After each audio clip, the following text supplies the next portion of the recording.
හරි. අපි මේ වෙද්දි 2011 සහ 2012 කියන පේපර්ස් දෙක සම්පූර්ණයෙන්ම කතා කරලා ඉවර කරලා තියෙනවා MCQ ප්‍රශ්න ටික. හරි කතා කරලා ඉවර කරලා YouTube එකට දාලා තියෙනවා.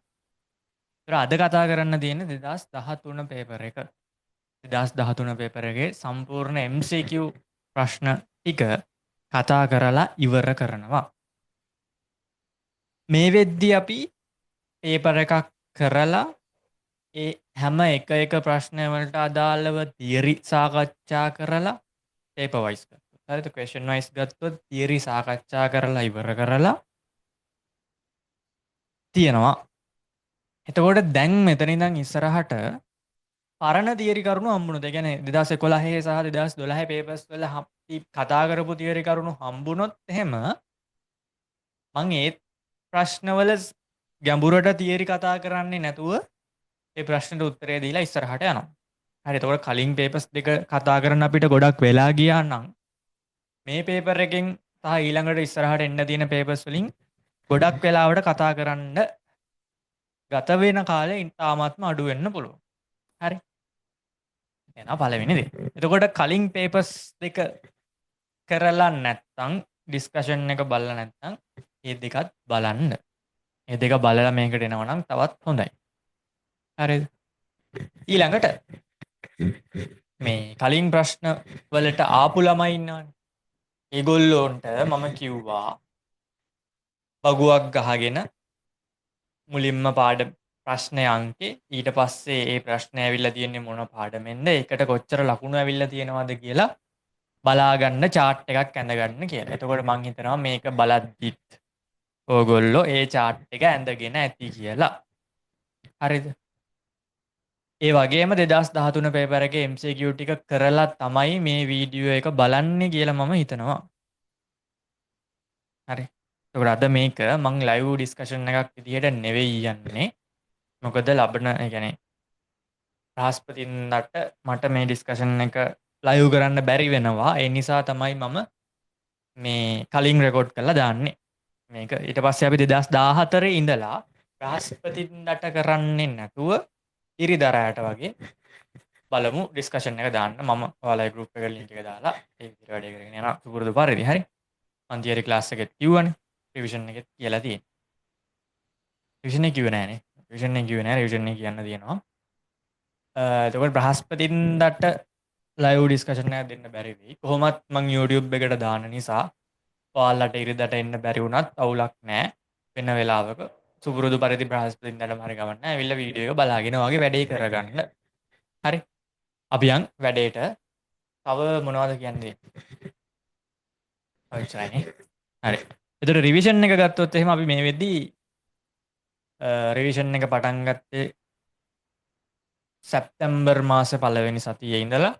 එතකොට මේ වෙද්දී අපි නම්බර් සිස්ටම් සහ ලොජික් ගේට් පාඩම් ඉවර කරලා තියෙනවා. ඊට පස්සේ ගිය සතියට කලින් සතියේ අපි කතා කරා වර්ඩ් පාඩම සහ PowerPoint පාඩම. එතකොට දැන් මේ දවස්වල කියන්නේ ගිය සතියේ අපි පටන් ගත්තා Excel පාඩම.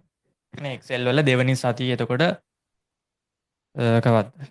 මේ අඟහරුවාදා යන්නේ. Excel වල දෙවෙනි පාඩම මේ ඉතුරු ටික. හරි. එතකොට අපිට තව තියෙන්නේ මොනවද? නිරපේක්ෂ කෝෂයමු. ඇබ්සලූට් සෙල් රෙෆරන්ස් ටික තමයි කතා කරන්න තියෙන්නේ. ඊට පස්සේ එතකොට Excel පාඩමත් ඉවර වෙනවා. ඔය විදිහට තමයි එතකොට ක්ලාස් එක රිවිෂන් එක යන්නේ.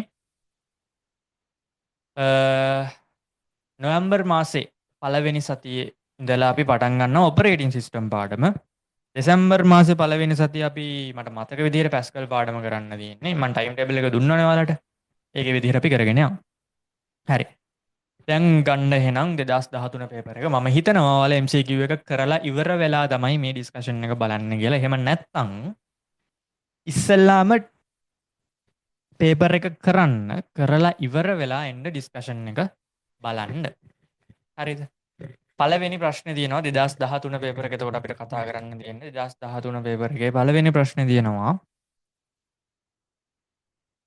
දත්ත තොරතුරු බවට පත් කරන පහත පරිවර්තනය සලකන්න කියලා. ඉහත x සඳහා පහත කුමක් වඩා උචිතද කියලා අහනවා. හරි.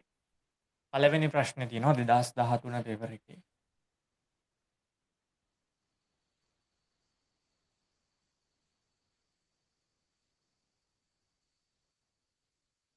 2013 පේපර් එකේ පළවෙනි ප්‍රශ්නේ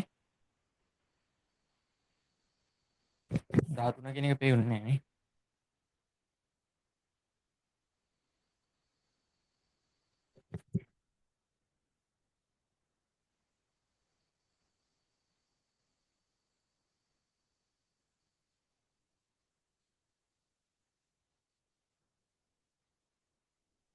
පළවෙනි ප්‍රශ්න.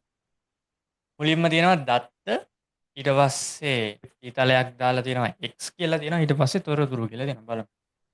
මේක මෙහෙම කතා කරන්න ඕනේ ප්‍රශ්නකුත් නෙවෙයි. හරි මේ වෙද්දි දැන් ඕක මං ඉවෙන්න ඇඳලා තියෙනවා කමන්නේ පළවෙනි ප්‍රශ්නේම නිකන් අතරින්න ඕනේ නෑනේ. ඒ නිසා අපි කරමු.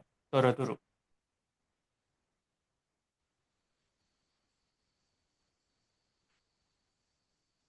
data හරි information. මොකද අපෙන් අහන්නේ මේ x කියන තැනට එන්නේ මොකක්ද කියලා. එතකොට මොකක්ද x කියන තැනට එන්නේ? පළවෙනි පාඩම 10 වසරේ පළවෙනි පාඩමේ 3 වෙනි පිටුවේ මේක තියෙනවා. හරි රූප සටහනක්ම තියෙනවා. මොකද්ද?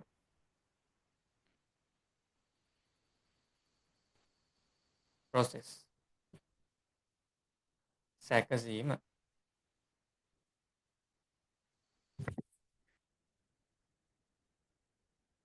එතකොට මේකේ තියෙන උත්තරය තමයි පළවෙනි එක තියෙනවා සංදර්ශනය displaying. දෙවෙනි එක තියෙනවා processing සැකසුම. තුන්වෙනි එක තියෙනවා programming ක්‍රමලේඛනය. හතරවෙනි එකේ තියෙනවා testing පරීක්ෂා කිරීම කියලා. එතකොට මොකද්ද ගන්න පුළුවන් අපිට? අපිට ගන්න පුළුවන් දෙවෙනි උත්තරේ processing කියලා. හරි. ඊළඟ එක දකුණුපස රූපය සලකන්න කියලා තියෙනවා. එහි x හා y සඳහා වඩාත් උචිතම උචිත වන්නේ පහත ඒවායෙන් කවරක්ද?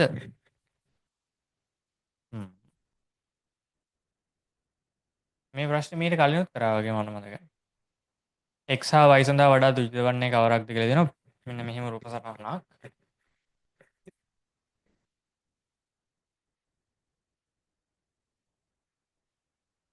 මේකේ තියෙනවා හાર્ඩ්වෙයාර් කියලා.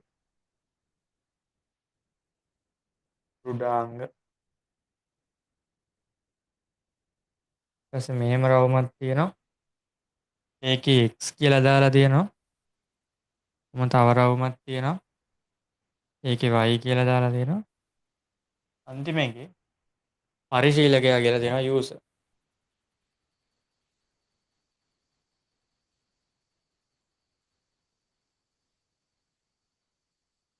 user කියලා තියෙනවා.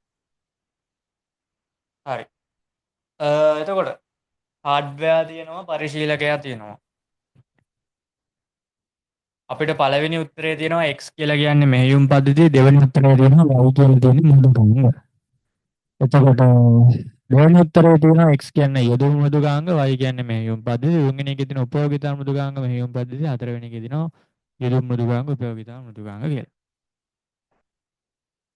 දෘඩාංග එක්ක මුලින්ම ගැටෙන්නේ දෘඩාංග එක්ක මුලින්ම ගැටෙන්නේ පරිශීලකයාට යන්න කලින් කවුද?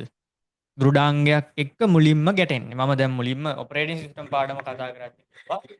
මෙහෙයුම් පද්ධතියක කාර්යභාරය මොකක්ද කියලා ප්‍රධාන වශයෙන්ම පරිගණකය කියලා කියන මේ තියෙන ඩිවයිසස් සෙට් එකට මේ උපාංග ගොඩට පණ තියෙන පරිශීලකයා එක්ක ගැටෙන්න අවස්ථාව හදලා දෙන්න මැද ඉන්න කෙනා තමයි ඔපරේටින් සිස්ටම් එක කියලා කියන්නේ. හරිද? ඔපරේටින් සිස්ටම් එක කියලා කියන්නේ. එතකොට එයා හරහා තමයි අපි පරිගණකයේ පාවිච්චි කරනවා නම් පාවිච්චි කරන්නේ එයා හරහා. එතකොට මේ වගේ තැනක පරිශීලකයා සහ දෘඩාංග අතර ඉන්න ඕනේ වැදගත්ම එක්කෙනා තමයි ඔපරේටින් සිස්ටම් එක කියලා කියන්නේ. එයා ළඟ පරිශීලකයාටද එහෙම නැත්නම් දෘඩාංගටද දෘඩාංගවලටද ඔපරේටින් සිස්ටම් එකක් තියෙනවා හાર્ඩ්වෙයාර් තියෙනවා කම්පියුටර් එකක් තියෙනවා. ඒ කම්පියුටරේට ඔපරේටින් සිස්ටම් එකක් ඉන්ස්ටෝල් කරලා තියෙනවා. මේ පැත්තේ යූසර් කෙනෙක් ඉන්නවා. ඔයාට ඒ කම්පියුටර් එක යූස් කරන්න ඕනේ නම් ඔය තියෙන තුනෙන් ඇතිද? ඔය තියෙන තුන විතරක් යූස් කරලා ඔයාට වැඩේ කරගන්න පුළුවන්ද? ඔයා පරිශීලකයෙක් විතරයි නම්. ඔයා ඩිවෙලොපර් කෙනෙක් නෙවෙයි. හරිද? ඔයා සාමාන්‍ය පරිශීලකයෙක්. කම්පියුටර් එක තියෙනවා. ඔපරේටින් සිස්ටම් එකක් තියෙනවා. ඔයා ඉන්නවා. ඔයා අලුතෙන් සොෆ්ට්වෙයාර් එකක් ඩිවෙලොප් කරන්න දන්නේ නැහැ. ඔයා දන්නේ සොෆ්ට්වෙයාර් එකක් යූස් කරන්න විතරයි. එහෙනම් තව මොනවද තියෙන්න ඕනේ? කම්පියුටර් එක යූස් කරන්න නම් සොෆ්ට්වෙයාර් එකක් තියෙන්නත් ඕනේ. නේ? සොෆ්ට්වෙයාර්ස් තියෙන්න ඕනේ. මොන සොෆ්ට්වෙයාර්ස්? මොන සොෆ්ට්වෙයාර්ස් තියෙන්න ඕනේ? Application softwares. හරි. ඇප්ලිකේෂන් සොෆ්ට්වෙයාර්ස් තියෙන්න ඕනේ. යෙදුම් මෘදුකාංග තියෙන්න ඕනේ. එතකොට අපිට ගන්න පුළුවන් එහෙනම් දෘඩාංගයක් තියෙනවා. ඒ දෘඩාංග මත ඉන්ස්ටෝල් කරලා තියෙනවා මෙහෙයුම් පද්ධතියක්, ඔපරේටිං සිස්ටම් එකක්. ඒ ඔපරේටිං සිස්ටම් එක ඇතුලේ තියෙනවා ඇප්ලිකේෂන් සොෆ්ට්වෙයාර්ස්. එහෙම නැත්නම් යෙදුම් මෘදුකාංග. ඒ යෙදුම් මෘදුකාංග තමයි පරිශීලකයා පාවිච්චි කරන්නේ. එතකොට අපිට උත්තරේ විදිහට ගන්න පුළුවන්. දෙවනි උත්තරේ. උත්තරේ තමයි දෙවනි එක. x කියලා කියන්නේ මෙහෙයුම් පද්ධති, y කියලා කියන්නේ යෙදුම් මෘදුකාංග.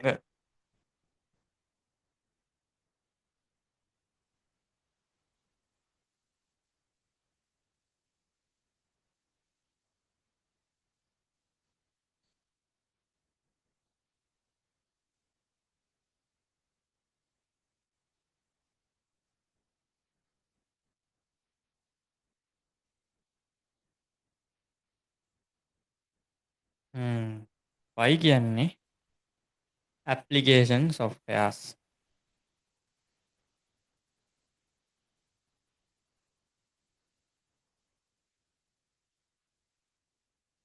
යෙදුම් මෘදුකාංග.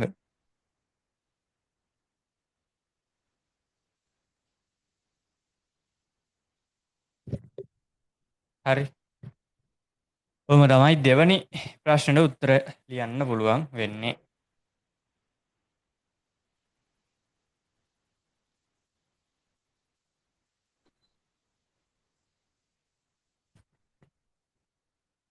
හැරපියන් තුන්වෙනි ප්‍රශ්නෙට.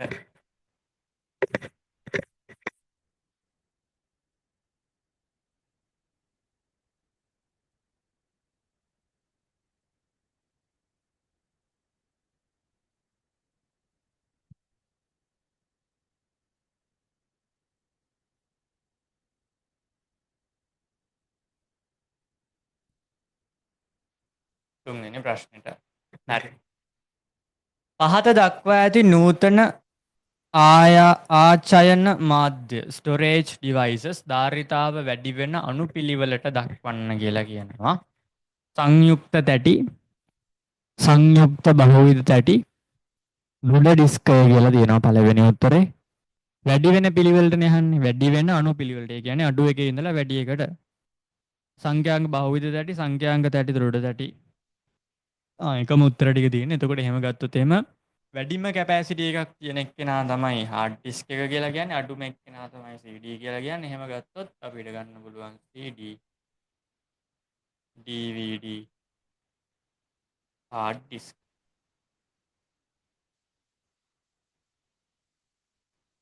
සංඛ්‍යාංක බහුවිධ තැටි, සංයුක්ත තැටි, සංඛ්‍යාංක බහුවිධ තැටි, දෘඩ තැටි. තුන. මෙන්න මෙයාලා ගැන මම කලින් කතා කරලා තියෙනවා ඇති වෙන්න. හරි ඊළඟටත් ඒ වගේම ප්‍රශ්නයක් තියෙනවා මොකද්ද? පරිගණකයක සසම්භාවී ප්‍රවේශ මතක ධාරිතාව 4GB වෙනවලු. RAM එකක සයිස් එක 4GB ලු. එම මතක ධාරිතාව සමාන වන්නේ පහත කුමකටද කියලා අහනවා. පළවෙනි එක බයිට් වලින් දෙන්නේ, ඊළඟ එක කිලෝබයිට්, ඊළඟ එක මෙගාබයිට්, ඊළඟ එක ටෙරාබයිට්. හරි. RAM එකක් තියෙනවා. RAM එකේ කැපැසිටි එක 4GB.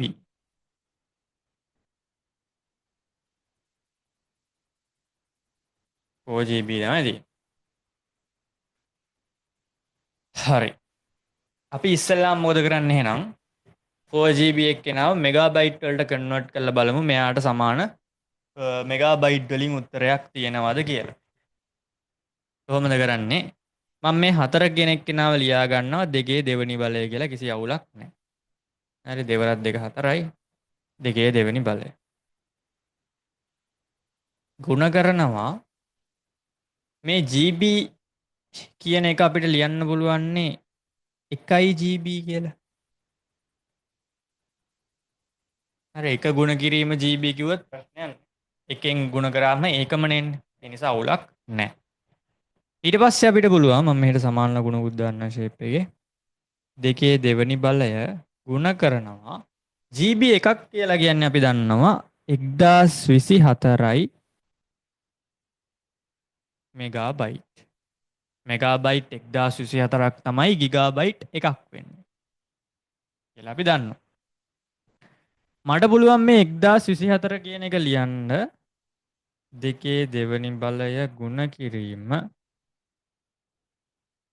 දෙකේ 10 වෙනි බලයයි ගුණ කිරීම 1 MB කියලා. අපිට MB වලින් උත්තරයක් තියෙනවා 4096යි කියලා. 4096යි කියලා. බලමු. 4096යි මෙගාබයිට් කියලා තියෙන උත්තරය. දෙකේ දෙවෙනි බලය කියලා කියන්නේ 4. එයාව ගුණ කරන්න ඕනේ 1024න්. 4 වරක් 4 16යි එකක් ඉතුරුයි. 4 වරක් 2 8යි 1යි 9යි. 4 වරක් 0.0යි 4 වරක් 1 4යි. මෙහෙම උත්තරයක් තියෙනවා. ඒක හරිද? මොකද කියන්නේ? ඒක හරිද? ඒක හරි. නේ? එනදී එතනින් එහාට හොයන්න දෙයක් නෑ. උත්තරේ තියෙනවා. තුන්වෙනි උත්තරේ 4096යි මෙගාබයිට් කියලා. හරි. එහෙනම් එච්චරයි. මේ උත්තරේ තිබ්බේ නැත්තම් මොකද කරන්නේ අපි? MB එකක් කියලා කියන්නේ 1024යි KB කියලා දාලා පල්ලෙහාට හදාගෙන යන්න තියෙනවා. හරි. උත්තරේ තියෙන නිසා එතනින් එහාට හදාගෙන යන්නේ නෑ මම. ඊළඟ ප්‍රශ්නෙට යනවා. පුස්තකාලයක තිබෙන පොත්වල තොරතුරු ගබඩා කිරීම සඳහා භාවිත කරන දත්ත සමුදාය වගුවක ප්‍රාථමික යතුර සඳහා වඩාත්ම උචිත වන්නේ පහත කවරක්ද කියලා අහනවා. පුස්තකාලයක තියෙනවලු පොත්. ඒ පොත්වල තොරතුරු ගබඩා කරන්න පාවිච්චි කරනවලු ඩේටාබේස් එකක්. ඒ ඩේටාබේස් එකේ තියෙන ප්‍රයිමරි කී එක සඳහා වඩාත්ම ගැලපෙන. හරි. වඩාත්ම ගැලපෙන මේ කොලම් නේම් එක එහෙම නැත්නම් ෆීල්ඩ් නේම් එක මොකක්ද කියලා තමයි අපෙන් අහන්නේ. පළවෙනි එක තියෙනවා පොතේ අංකය, දෙවෙනි එක තියෙනවා ප්‍රකාශකයා, පබ්ලිෂර්. තුන්වෙනි එක තියෙනවා කර්තෘගේ වාසගම, හතරවෙනි එක තියෙනවා පොතේ නම. මොකක්ද අපිට ගන්න පුළුවන්? පොතේ නම කියන එක ගන්න පුළුවන්ද ප්‍රයිමරි කී එකක් විදිහට? සාමාන්‍ය එකම නම තියෙන පොත් දෙක තුනක් තියෙන්න බැරිද? පුළුවන්. එහෙනම් අපිට ඒක ගන්න බෑ. මොකද ඩුප්ලිකේට්ස් එන්න පුළුවන්. ප්‍රයිමරි කී එකක් ඩුප්ලිකේට් වෙන්න බෑ. ප්‍රයිමරි කී එකක් කියලා කියන්නේ මොකක්ද? ඩේටාබේස් එකක තියෙන දත්තයක්. එහෙම නැත්නම් ඩේටාබේස් එකක තියෙන රෝ එකක් යුනික්ලි අයිඩෙන්ටිෆයි කරගන්න පුළුවන් විදිහේ කොලම් එකකට තමයි අපි කියන්නේ ප්‍රයිමරි කී එකක් කියලා. එතකොට එකම නම දෙපාරක් තිබ්බොත් එහෙම අපිට අනන්‍යව හඳුනා ගන්න යුනික්ලි අයිඩෙන්ටිෆයි කරගන්න බෑ. නේ? අනන්‍යව හඳුනා ගන්න බෑ. එහෙනම් අපිට පොතේ නම කියන එක්කෙනාව අයින් කරන්න සිද්ධ වෙනවා. ඊළඟට තියෙනවා කර්තෘගේ වාසක. හරි. මේ ලංකාව ඇතුලේ ගත්තොත් එහෙම කර්තෘගේ වාසකම කියන එක එකම වාසකම තියෙන 20000 30000ක් වුණත් ඉන්නවා. නේ? සරල. උදාහරණ මොනවද? මෙයා එකම වාසකම තියෙන දිසානායක කියන වාසකම තියෙන බරතොගයක් ඉන්නවා. රාජපක්ෂ කියන වාසකම තියෙන බර ගාණක් ඉන්නවා. නේ? ඒකට එකම වාසකම තියෙන මිනිස්සු 4 දෙනෙක් පොත් 4ක් ලියලා තිබ්බොත් එහෙම ඩුප්ලිකේට්ස් ඇති වෙනවා. ඒ නිසා අපිට යාව ප්‍රයිමරි කී එකක් විදිහට ගන්න වෙන්නේ නැහැ. හරි. ඊළඟ එක ප්‍රකාශකයා. ප්‍රකාශකයා කියන එක ආගත් ප්‍රකාශකයා කියන එක්කෙනා ගත්තොත් එහෙම ප්‍රකාශකයාත් එකම ප්‍රකාශකයා පොත් ගොඩක් ලියලා තියෙන්න බැරිද? එකම ප්‍රකාශකයා පොත් ගොඩක් ලියලා තියෙන්න බැරිද? පුළුවන්. එහෙම වුණොත් ආපහු සැරයක් ඩුප්ලිකේට්ස් ඇති වෙනවා. එතකොට ස්පෙසිෆික් පොතක් අපිට අනන්‍යව හඳුනා ගන්න, ස්පෙසිෆික් පොතක් යුනික්ලි අයිඩෙන්ටිෆයි කරගන්න අපිට බැරි වෙනවා. අන්න ඒ නිසා අපිට පොතේ නම කියන එකත් ප්‍රයිමරි කී එකක් විදිහට ගන්න බෑ. එහෙනම් අපිට ගන්න පුළුවන් මොකක්ද? පොතේ අංකය කියන එක. ඔයාලා අහලා ඇති සමහර වෙලාවට දැකලා ඇති පුස්තකාලයෙන් පොතක් එහෙම ගන්නකොට එහෙම එක ගහලා තියෙනවා. මෙන්න මෙහෙම නම්බර එකක්. ISBN කියලා ඔන්න ඔහම නම්බර එකක්. අංකයක්. ඔන්න ඔය අංකෙන් පුළුවන් ස්පෙසිෆිකලි පොතක් අනන්‍යව හඳුනා ගන්න. යුනික්ලි අයිඩෙන්ටිෆයි කරගන්න. අන්න ඒ අංකේ තමයි ගොඩක් වෙලාවට ඔය ලයිබ්‍රරීස් වල තියෙන ඩේටාබේස් වල යූස් කරන්නේ පොතක් අඳුරා ගන්න. හරි. එතකොට මෙතනදී පොතේ අංකය කියන එක අපිට ගන්න පුළුවන් මේ ප්‍රයිමරි කී එක විදිහට. හරි. ඊළඟ එක මෘදුකාංගයක් ක්‍රියාත්මක වන විට එහි උපදෙස් හා දත්ත සහ දත්ත හිස්තැනක් සිට මාරක මතකය හරහා මධ්‍ය සැකසුම් මේකකය වෙද ඍජුවම ගෙන යනු ලබයිලු.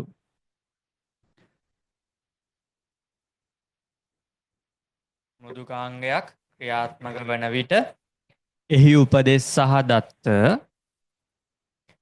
හිස්තැනක් සිට වාරක මතකය හරහා මධ්‍ය සැකසුම් මේකකය වෙත ඍජුවම ගෙන යයි. ඉහත වැකියේ හිස්තැන පිරවීමට වඩාත් සුදුසු වන්නේ කුමක්ද කියලා අහනවා. හරි හරි හරි.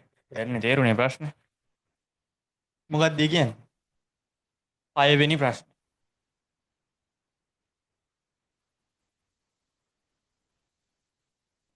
සොෆ්ට්වෙයාර් එකක ස්ටෝර් කරලා තියෙන සොෆ්ට්වෙයාර් එකක් වැඩ කරද්දි රන් වෙනකොට එයාගේ ඇතුලේ ස්ටෝර් කරලා තියෙන ඉන්ස්ට්‍රක්ෂන්ස් සහ ඩේටා ප්‍රොසෙසර් එක වෙත ඒ කියන්නේ CPU එක ළඟට අරගෙන යනවලු. ප්‍රොසෙසර් එක ගාවට. එහෙම නැත්නම් CPU එක ගාවට සෙන්ට්‍රල් ප්‍රොසෙසිං යුනිට් එක ගාවට අරගෙන යනවලු කට්ටියක් හරහා. මෙතනදී කියනවා එක්කෙනෙක් ඉන්නවලු අපි නිකන් මේ පැත්තෙන් අඳිමු ඔය කියන ප්‍රොසෙසර් එක නැත්නම් CPU එක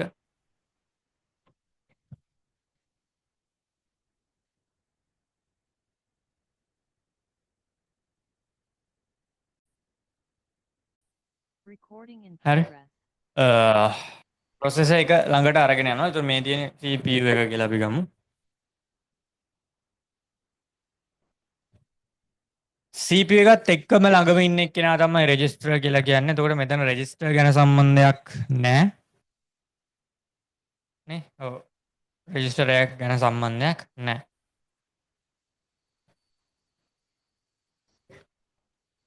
ඊට පස්සේ ඉන්නවා තව වැදගත් එක්කෙනෙක්. එයා හරහාලු යන්නේ. කවුද එයා? මෙන්න මෙයා. එයාට අපි කියනවා කෑෂ් මෙමරි කියලා.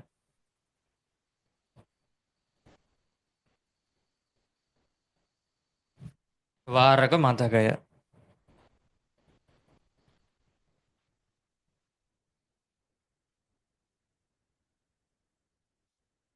ඊට පස්සේ කෙනෙක් ඉන්නවා මේ එයා ගැන තමයි අහන්නේ.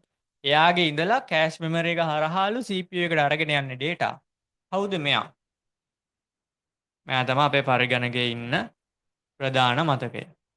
කවුද ප්‍රධාන මතකය කියලා කියන්නේ?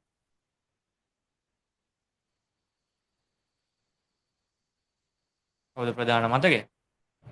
අපි යාට කියනවා random access memory කියලා. සසම්භාවී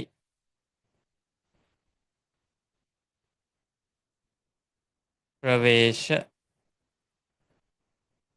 මතකය. සසම්භාවී ප්‍රවේශ මතකය කියලා අපි මෙයාට කියනවා. මෙයා හරහා තමයි කෑෂ් මෙමරි එකට යන්නේ.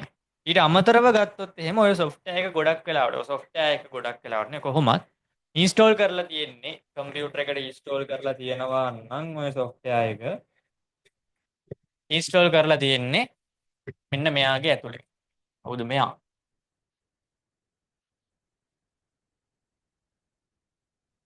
මෙයාට අපි කියනවා hard disk එක කියලා. රුඩ තැටිය කියලා. එතකොට මෙයාගෙන් තමයි මෙයාට එන්නේ. එයාගෙන් තමයි මෙයාට යන්නේ. මීට අමතරව තව චූටි කෙනෙක් ඉන්නවා රෙජිස්ටර් කියලා. රෙජිස්ටර් මෙමරි එක. එයාගෙන් පස්සේ තමයි CPU එකට යන්නේ සාමාන්‍යයෙන්. සාමාන්‍යයෙන් ඒක තමයි විදිය. හරි. ඒකට මෙතන කියන්නේ කවුරු ගැනද? ප්‍රධාන මතකය ගැන. සිට වාරක මතකය හරහා මධ්‍ය සැකසීමට හොබත යනවලු. එතකොට ඔබලස් විශේෂයෙන් ඉන්ස්ට්‍රක්ෂන්ස් කියන ඒවා RAM එකකින් තමයි කෑෂ් මෙමරි එකට යන්නේ. හරි. ඊළඟ එක තාක්ෂණයේ දියුණුවත් සමග රික්තක නල වැකියුම් ටියුබ් ට්‍රාන්සිස්ටර් මගින් ආදේශ විය. ආදේශ විය. ඔවුනේ. රිප්ලේස් වෙනවා කියලා කියනවා. ආදේශ වෙනවා කියන්නේ රිප්ලේස් වෙනවා කියන්නේ වෙන්නේ නැති. හරි. තාක්ෂණයේ දියුණුවත් සමග රික්තක නල ට්‍රාන්සිස්ටර් මගින් ආදේශ විය. එයට අදාළව පරිගණකයේ ඇති වූ වෙනස්කම් නිවැරදිව දැක්වෙන්නේ පහත සඳහන් කුමන පිළිතුරේද කියලා තමයි අහන්නේ. වේගය අඩු විය. වේගය අඩු වෙනවලු. විදුලි භාවිතය වැඩි වෙනවලු. විශාලත්වය අඩු වෙනවලු. වේගය අඩු වෙනවා කියන එක වැරදි. එතකොට පළවෙනි උත්තරේම අයින් කර හැකියි. වේගය අඩු වී කියන එක වැරදි. දෙවෙනි උත්තරේත් අයින් කර හැකියි. තුන්වෙනි උත්තරේ දෙනවා වේගය වැඩි විය. විදුලි භාවිතය අඩු විය. මේ දෙකම හරි. විශාලත්වය අඩු විය. ඒකත් හරි. එතකොට තුන්වෙනි උත්තරේ තමයි ගන්න වෙන්නේ නේ. අපි දන්නවා රික්තක නල භාවිච්චි වුණ කාලය. කියන්නේ පළවෙනි පරම්පරාවේ පරිගණකවල පාවිච්චි කරේ රික්තක නල කියන තාක්ෂණය. එතකොට රික්තක නල පාවිච්චි වුණ කාලේ පරිගණකයක් සාමාන්‍යයෙන් කාමරයක් තරම් විශාලයි කියලා කියනවා. හරි සාමාන්‍යයෙන් කාමරයක් විතර ලොකුයිලු කම්පියුටර් එකක්. එතකොට මේකට ලොකු විදුලි බලයක් වැය වෙනවා සහ අධික තාපයක් ජනනය වෙනවා. ලොකු හීට් එකක් තියෙනවා එතන. ඒ වගේම ලොකු විදුලි බලයක් අවශ්‍ය වෙනවා මේක වැඩ කරන්න. ඒ වගේම තමයි මේකේ ප්‍රොසෙසින් පවර් එක ඉතාමත්ම අඩුයි. හරි මට මතක විදිහට ට්‍රාන්සිස්ටර් එකකින් ඒ කියන්නේ ට්‍රාන්සිස්ටර් එකක ප්‍රොසෙසින් පවර් එක සමානයි රික්තක නල 8ක ප්‍රොසෙසින් පවර් එකට කියලා කියනවා. මට මතක විදිහට 8ක් වෙන්න ඕනේ. ඔව් 8ක් ඒ වගේ මතක නෑ. හරියට ඒ වගේ කොහොම හරි අර වගේ 8 ගුණයක් විතර ප්‍රොසෙසින් පවර් එකක් හම්බ වෙන එක ට්‍රාන්සිස්ටර් එකකින් කියලා කියනවා. හරි. එතකොට එහෙනම් ඒක එහෙමනම් වේගය වැඩි වෙන්න ඕනේ අනිවාර්යෙන්. එතකොට වේගය වැඩි කියලා උත්තර දෙකක් තියෙනවනේ. එහෙම ගත්තොත් එහෙම තුන්වෙනි උත්තරය තමයි අපිට ගන්න වෙන්නේ නේ. හරි. ප්‍රශ්න තියෙනවා නම් ඔයාලා දාන්න කමෙන්ට් එකක් හරි දාන්න. නැත්නම් නම්බර් එකට මැසේජ් එකක් හරි දාන්න. හරි.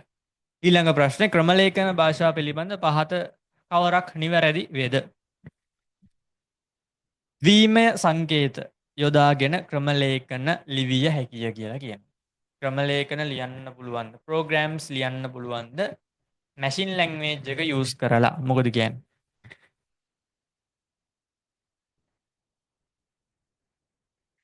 පුළුවන්ද? මොකද කියන්නේ? ද්විමය සංකේත යොදාගෙන ක්‍රමලේඛන ලිවිය හැක. මැෂින් ලැන්ග්වේජ් එක යොදාගෙන ක්‍රමලේඛන ලියන්න පුළුවන්ද?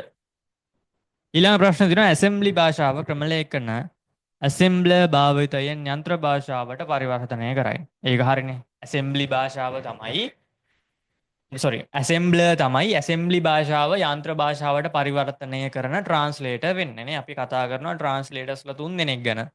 ඇසෙම්බලර්, කම්පයිලර්, ඉන්ටර්ප්‍රිටර් කියලා. එතකොට ඇසෙම්බලර් කියලා කියන්නේ ඇසෙම්බලි භාෂාව. ඇසෙම්බලි කියන ලෝ ලෙවල් ලැන්ග්වේජ් එක මැෂින් ලැන්ග්වේජ් එකට කන්වර්ට් කරන ට්‍රාන්ස්ලේට් කරන ට්‍රාන්ස්ලේටර් තමයි කවුද? ට්‍රාන්ස්ලේටර් තමයි කවුද? ඇසෙම්බලර් කියලා කියන්නේ. හරි. ඊළඟ එක ගත්තොත් එහෙම කම්පයිලර් කියලා කියන්නේ සම්පූර්ණම තියෙන අපේ කෝඩ් එක අපේ ක්‍රමලේඛන භාෂාවලින් ලියපු සමස්ත කේතය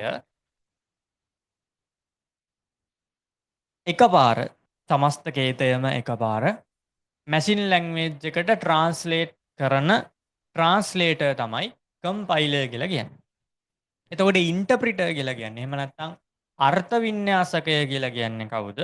ඉන්ටර්ප්‍රිටර් අර්ථ වින්‍යාසකය කියලා කියන්නේ සමස්ත කෝඩ් එකකින් ලයින් එකෙන් ලයින් එක ලයින් එකෙන් ලයින් එක ට්‍රාන්ස්ලේට් කරලා මැෂින් ලැංග්වේජ් එකට ට්‍රාන්ස්ලේට් කරන විදිහේ ට්‍රාන්ස්ලේටර් කෙනෙක්. හරි මම උදාහරණ වශයෙන් පැහැදිලි කරලා තියෙනවා. ඒ නිසා වැඩි විස්තර කියන්න යන්නේ නැහැ. එතකොට B කියන එක්කෙනා හරි. ක්‍රමලේඛන සකස් කිරීමේදී තුන්වන පරම්පරාවේ භාෂාව භාවිතය ඇසෙම්බලි භාෂා භාවිතයට වඩාත් පහසු වේ. ක්‍රමලේඛන සකස් කිරීමේදී තුන්වන පරම්පරාවේ භාෂා භාවිතය ඇසෙම්බලි භාෂාවේ භාවිතයට වඩා පහසු වේ. ඔව්නේ.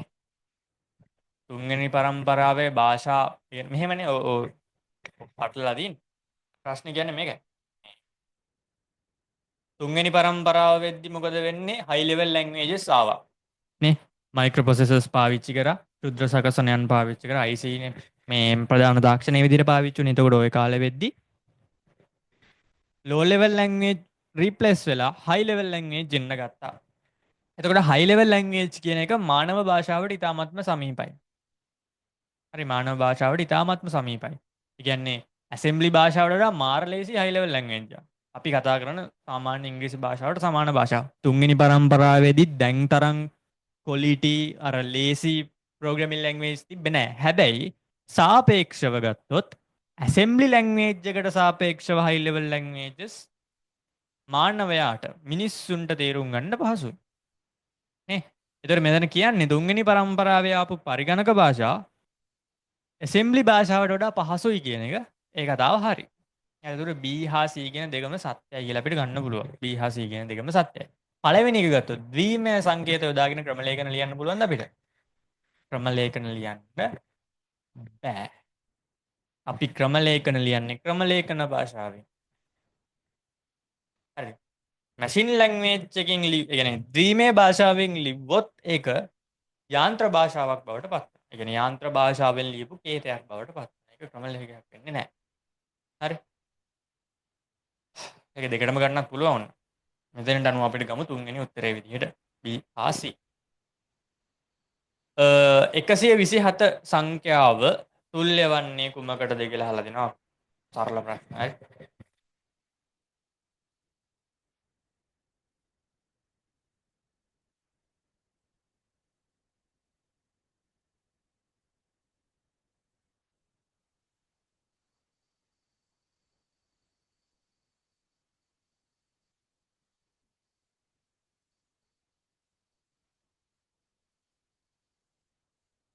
හරි. ඊළඟ ප්‍රශ්නෙට යන් නම්බර් සිස්ටම් ප්‍රශ්න සෙට් එකක් තියෙන්නේ.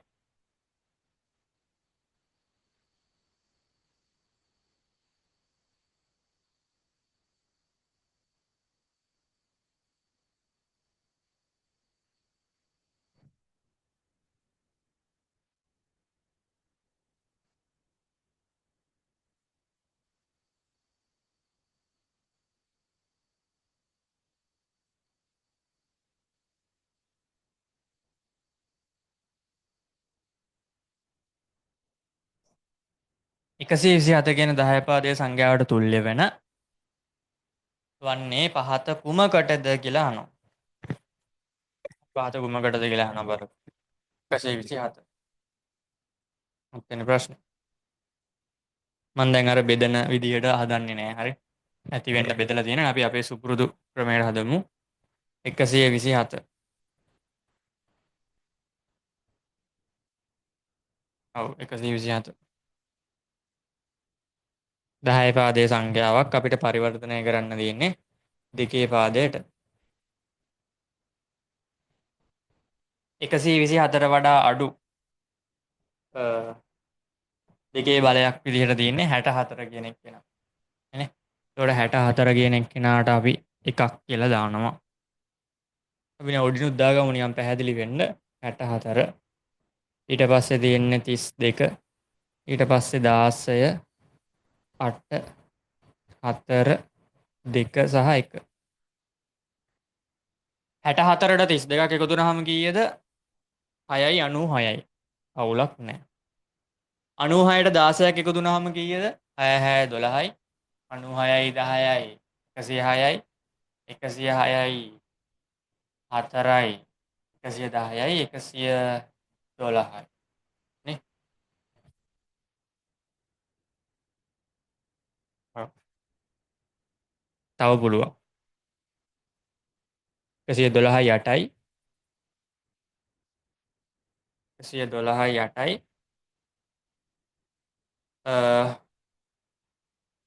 120යි 120යි 4යි 124යි 126යි 127යි. හරි. ඔය විදිහට නා අන්තිමට මේ දෙකේ ඉලක්කමක් දාගන්න. අතර ඔහම උත්තරයක් තියෙන එකේ ඒවා තියෙන 3යි 4යි 5යි 7ක්. එකේව 7ක් උත්තරයක් විදිහට තියෙනවා නම් කොහෙද තියෙන්නේ? උත්තරයක් නැහැ. හරි. ඊට පස්සේ තියෙන්නේ 8 පාදයේ සංඛ්‍යාවක් සහ 16 පාදයේ සංඛ්‍යාවක් විදිහට. අපි 8 පාදයෙන් ලියන්න කලින් මේක 16 පාදයෙන් ලියමු. කොහොමද කරන්නේ? හතර කෑලි වලට කඩනවා.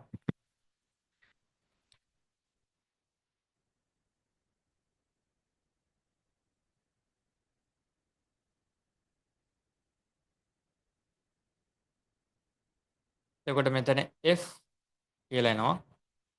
මෙතන තියෙන්නේ 3යි. 3යි කියන්නේ 4යි 5යි 6යි 7යි. 7යි F කියලා උත්තරයක් තියෙනවා. එහෙම උත්තරයකුත් නැහැ. ඊළඟ එක තියෙන්නේ 8 පාදයෙන්. මේ දෙන්නව මම අයින් කරනවා. 8 පාදයෙන් ලියන්න නම් මේව 3ෙන් කඩන්න ඕනේ. එතකොට මෙතන 7යි මෙතන 7යි මෙතන 1යි 1යි 7යි 7යි කියන උත්තරය තමයි එන්නේ. හරි. ඔන්නෝම තමයි එන්නේ. මේ ක්‍රමේ තේරුම් නැති කට්ටිය චුට්ටක් වෙලාව අරගෙන හිමීට බලන්න මොකද්ද මේ කියන්නේ කියලා අලුත් අය ඉන්නවා නම් අපි කලින් මේ ක්‍රමේ ඇති වෙන්න පැහැදිලි කරලා තියෙනවා. හරිද? මේක හිතෙන් හදන ක්‍රමයක්.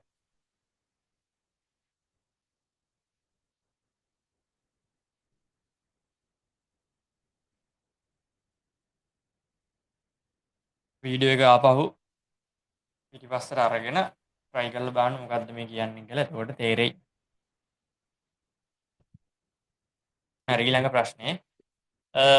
ඒ 9 සංඛ්‍යාවට තුල්ලේ ද්විමේය සංඛ්‍යාව තමයි අහන්නේ. මෙතන මේ දෙකේ පාදයට කියලා නෑ. හරි.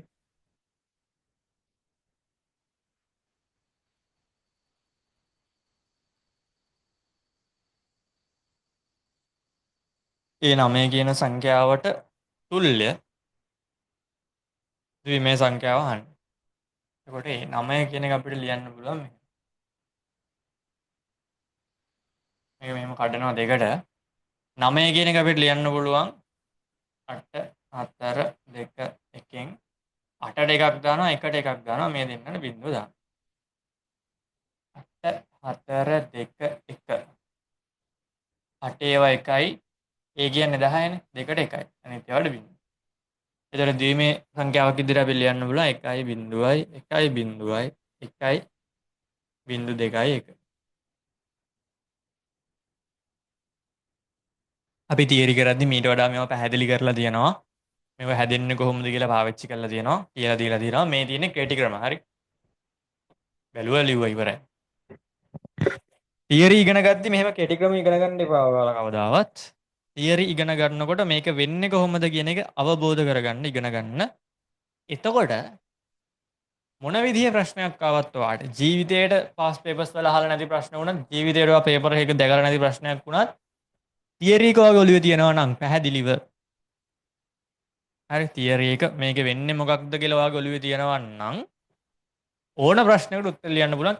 ආයේ ජීවිතේට දැකපු නැති ප්‍රශ්නයක් වුණත් උත්තර ලියන්න පුළුවන්.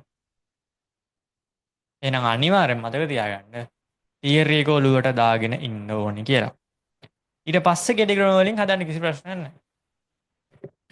පහත දැක්වෙන BCD නිරූපණ වලින් කුඩාම සංඛ්‍යාව කුමක්ද කියලා අහනවා. ඒක හැමනම් අපිට සිද්ධ වෙන ඔක්කොම ටික ලියා ගන්න. පළවෙනි එක තියෙනවා 1.0යි 1.2යි 1. අනේ සෝරි. බිංදුවයි එකේ වදින 1 2 3 4යි. බිංදුව 1 4යි බිංදු 2 1. පළවෙනි උත්තරේ බිංදුවයි එකේවා 4යි බිංදු 2යි 1. මෙහෙමනේ. ඔව්. ඊළඟ එක තියෙනවා මෙහෙම. දෙවෙනි උත්තරේ.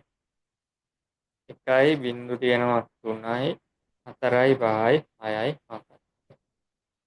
තුන්වෙනි උත්තරේ තියෙනවා 1යි බිංදු 2යි 1යි බිංදුවයි 1යි බිංදුවයි 1. 1යි බිංදු 2යි 1යි බිංදුවයි 1යි බිංදුවයි 1. හතරවෙනි උත්තරේ තියෙනවා 1.2යි 1.1යි බිංදු 2යි 1. 1.2යි 1.1යි බිංදු 2යි 1.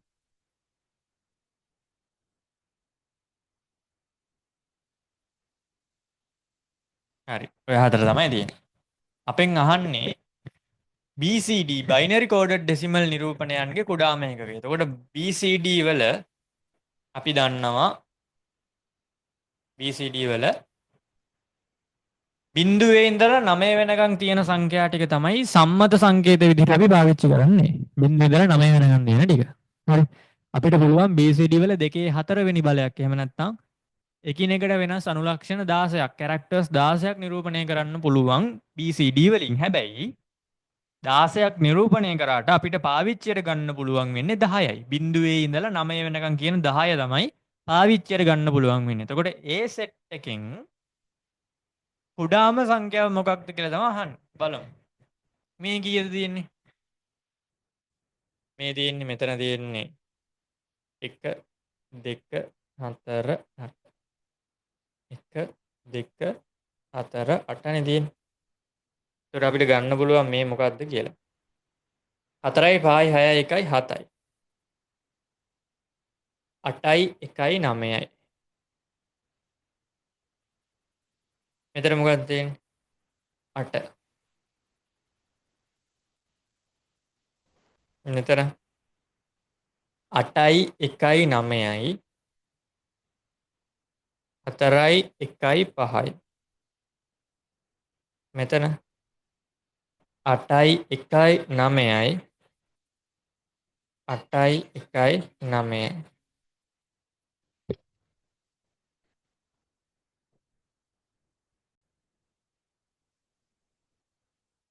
හරි. මේ විදිහට ඔයාලා අපි ලියන්න පුළුවන්. හරි. 1 2 4 8 16 32 64 කියලා ලිව්වා. එකට උඩින් තියෙන සංඛ්‍යාව ටිකෙන් එකතු කරගෙන ගියා. එතකොට අපිට එනවා A කියලා කියන්නේ 97 කියලා. ඕක දුන්නේ නැත්තත් ඔයාලට මතක තියෙන්න ඕනේ A කියන්නේ 97 සිම්පල් වලින් කැපිටල් A කියලා කියන්නේ 65 නේද 65 කියලා මතක තියෙන්න ඕනේ. 65ද 64ද මම. හරි. කොහමද ඔයාලට දෙනවා. දුන්නේ නැති වුණොත් මතක තියෙන්න ඕනේ. හරි. ඊ අනුලක්ෂණය නිරූපණය කරන්නේ කුමක්ද කියලා අහනවා. ඊ ඒ තියෙනවා 67න් 97න් B කියන්නේ 98 C කියන්නේ 99 D කියන්නේ 100 E කියන්නේ 101. උන් ආපහු ලියන්න පුළුවන් එතකොට අපිට 64 32 16 8 4 2 1 මම මේක ලිව්වට මේක ලියන්න ඕනේ නැහැ ඔයා ඈ ඔයාට ඔක හිතෙන් ගන්න පුළුවන් හරි මම දැන් මොකද්ද මේ හිතෙන් කරන්න කියන එක පෙන්වන්න බෑනේ නේ ඒ නිසා තමයි ලියලා පෙන්වන්නේ 64ට එකක් දාන්න පුළුවන් 64ට 32 එකතු කරාම 96යි අවුලක් නැහැ පුළුවන් 96ට 16ක් එකතු කරාම කීයද 96යි 10යි කියන්නේ 106යි එතකොට වැඩිනේ ඒ නිසා බිඳුවක් දානවා 8ක් දානවා 96ට 8ක් දාපුවාම කීයද 96යි 4යි 100යි තව 4ක් දාපුවම 104යි වැඩි 4ක් දානවා 96යි 4යි කියන්නේ 100නේ අවුලක් නෑ දාන්න පුළුවන් තව එකයිනේ ඕනේ එතකොට මෙයාට එකක් දානවා මෙයාට බිඳුව දානවා ඒතර අපිට ගන්න පුළුවන් 1යි 1යි බිඳුවයි බිඳුවයි 1යි බිඳුවයි 1 කියලා දෙකේ පාදයෙන් මෙන්න මේක තමයි උත්තරේ වෙන්නේ හරිද 6වෙනි ප්‍රශ්නේ කරා ඒක මැකුවා අපි 12 හරිනේ 17 උනට යන් පහත ඒවායින් කුමක් මෙහෙයුම් පද්ධතියක මූලික කාර්යයක් වේද කියලා අහනවා. මෙහෙයුම් පද්ධතියක මූලික කාර්යයක් වේද? පහත ඒවායින් කුමක් මෙහෙයුම් පද්ධතියක මූලික කාර්යයක් වේද? පළවෙනි එක දෙනවා පරිශීලක ගිණුම්. user accounts කළමනාකරණය කිරීම. පරිගණකයේ මතක කළමනාකරණය. ලේඛනයක අක්ෂර වින්‍යාසය පරීක්ෂා කිරීම. එක උත්තරයයි තියෙන්නේ මෙතන. මොකක්ද උත්තරේ? පරිශීලක ගිණුම් කළමනාකරණය කරනවද මෙහෙයුම් පද්ධතිය විසින්? මතක කළමනාකරණය නම් කරනවා වුන් ඈ. ලේඛනයක අක්ෂර වින්‍යාස කළමනාකරණය කරනවද මෙහෙයුම් පද්ධතිය? නෑනේ. එහෙනම් උත්තරේ තියෙන එකයි උත්තරයයි එක උත්තරයයි කවුද? B. B විතරයි උත්තරයකට තියෙන්නේ. හරි ඊළඟ එක. පාට හැඩසව් ගැන්වීම ටෙක්ස්ට් ෆෝමැටිං ගැන ලෙස සැලකිය හැකි වනුයේ පහත සඳහන් කවරක්ද? ටෙක්ස්ට් ෆෝමැටිං. විද්‍යුත් සමර්පණයක කදා පිරිසැලසුම ස්ලයිඩ් ලේඅවුට් වෙනස් කිරීම. විද්‍යුත් සමර්පණයක කදා පිරිසැලසුම ස්ලයිඩ් ලේඅවුට් එක වෙනස් කරනවා. ඒක ටෙක්ස්ට් ෆෝමැටිංද කියලා අහනවා. පාට හැඩසව් ගැනීම ස්ලයිඩ් එකක් මේ ස්ලයිඩ් ලේඅවුට් එක වෙනස් කරනවා කියලා කියන්නේ ටෙක්ස්ට් ෆෝමැටිංද? නෑ. ටෙක්ස්ට් එකක් වෙනස් වෙන්නේ නෑ. පැදුරුම්පත් මෘදුකාංගයක කෝෂයක අන්තර්ගත තද පැහැ ගැන්වීම් බෝල්ඩ් කරනවා. ඒක නම් ගන්න පුළුවන්. වදන් සැකසුම් කළ වර්ඩ් ප්‍රොසෙසිං ලේඛනයකට අනුරූප ඉමේජයක් ඇතුළත් ඉමේජ් එකක් කියන්නේ ටෙක්ස්ට් ෆෝමැටිං නෙවෙයි. වදන් සැකසුම් ලේඛනයේ අක්ෂර වින්‍යාසය පරීක්ෂා කිරීම කියන එක අක්ෂර වින්‍යාසය පරීක්ෂා කිරීම කියන එක ටෙක්ස්ට් ෆෝමැටිං නෙවෙයි. අක්ෂර වින්‍යාසය පරීක්ෂා කරලා අක්ෂර වෙනස් කරොත් තමයි ටෙක්ස්ට් ෆෝමැටිං වෙන්නේ. එහෙම ගත්තොත් එහෙම දෙවෙනි උත්තරය තමයි අපිට ගන්න වෙන්නේ. ඒ වගන්තිය සහ එහි හැඩ සව් කරන ලද B වගන්තිය සලකන්න කියලා කියනවා. ඒ වගන්තියේ තියෙනවා හරි.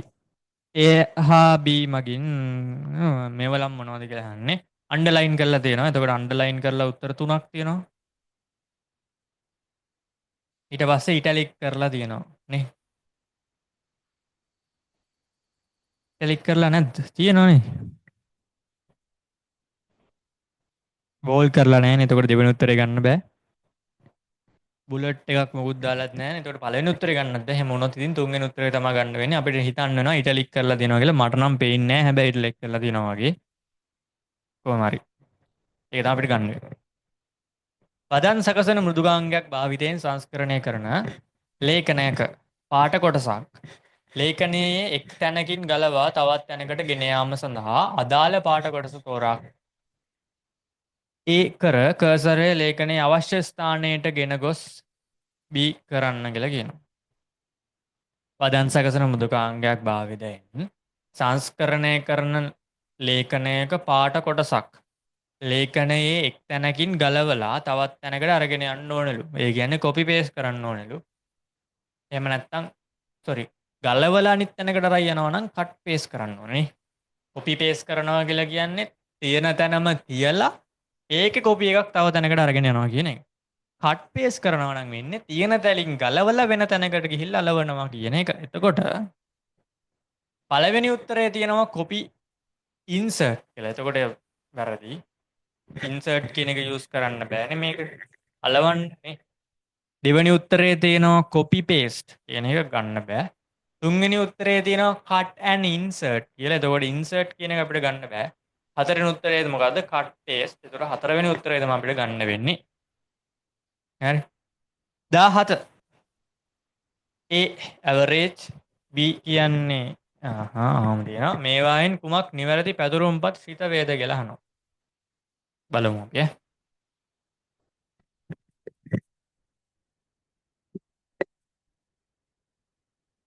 ඊවෙනි ප්‍රශ්නේද 17 වෙනි ප්‍රශ්නේ.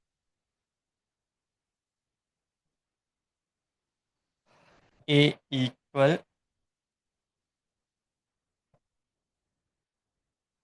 average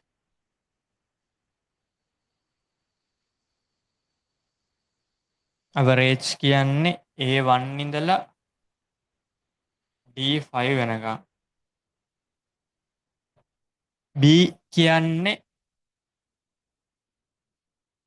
average A1 සහ D5. C කියන්නේ average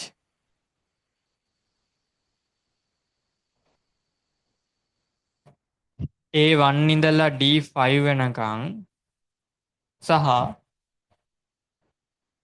F5 කියන සෙට් එක. මේවායින් කුමක් නිවැරදි පැතුරුම්පත් ශ්‍රිතවේද කියලා කියනවා. මේ තියෙන්නේ මොකක්ද? A1 ඉඳලා D5 වෙනකම් කියන සෙට් එක. එතකොට එයා හරි. මේ තියෙන්නේ A1 කියන ශ්‍රිතයයි A1 කියන කෝෂය සහ D5 කියන කෝෂය කියන මේ දෙන්න අරගෙන ඒ දෙන්නගේ ඇවරේජ් එක ගන්න කියලා කියන්නේ. එතකොට ඒකත් හරි. ඊළඟ එක මොකද්ද? A1 ඉඳලා D5 වෙනකම් තියෙන පරාසය ඇතුලේ තියෙන කෝෂවල ඇවරේජ් එක ගන්න කියනවා සාමාන්‍යකය. සහ ඊට පස්සේ F5 F5 කියන්නේ තව එක කෝෂයක් තියෙනවා. එතකොට මේ කෝෂ සෙට් එකේම පරාසය ගන්න ඇවරේජ් එක ගන්න කියලා කියන ඒකත් හරි. එහෙම ගත්තොත් ABC කියන සියල්ලම සත්‍යයි. පහත දැක්වෙන පැතුරුම්පත් කොටසේ A4 කෝෂයේ $A2 සූත්‍රය අඩංගු වේලු මෙම සූත්‍රය B5 කෝෂයට පිටපත් කළහොත් මෙම සූත්‍රය B5 කෝෂයට පිටපත් කළහොත් B4 කෝෂයේ දිස්වන අගය කුමක්ද කියලා අහනවා.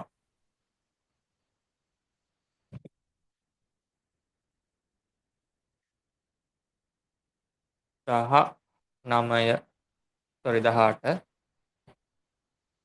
18 එහෙම තියෙනවා.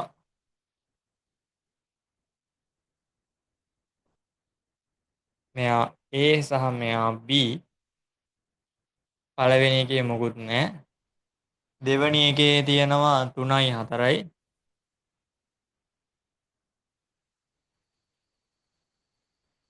තුන්වෙනි එකේ තියෙනවා 2යි 3යි.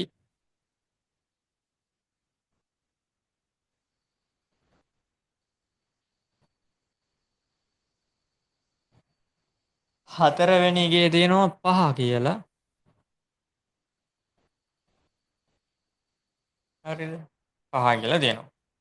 මෙම සූත්‍රය සූත්‍රයකුත් දීලා දෙනවා. A4 කෝෂයටනේ.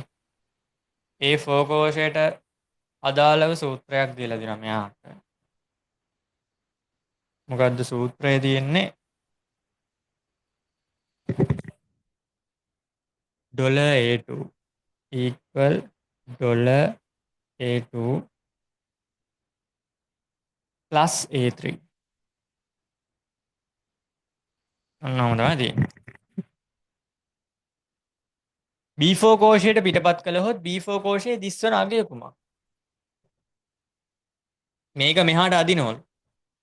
එහාට ඇද්දොත් මොකද්ද මෙතන එන්නේ කියලා කිව්වොත් අපි සූත්‍රය දෙන්නේ මොකක්ද? අගයනේ ඉස්සලා සූත්‍රය බලමු. $A කියන එක වෙනස් වෙන්නේ නැහැ. $A2ම තියෙනවා. ප්ලස් මෙහාට යන්නේ A3 කියන එක මොකද වෙන්නේ? B3 වෙනවා. අල්ලට යද්දි තමයි නම්බර එක වෙනස් වෙන්නේ. පේලි අංකය කියන එක වෙනස් වෙන්නේ. හරහට යද්දි තීරු අක්ෂරය කියන එක වෙනස් වෙන්නේ. හරි පල්ලට යද්දි මොකක්ද වෙනස් වෙන්නේ?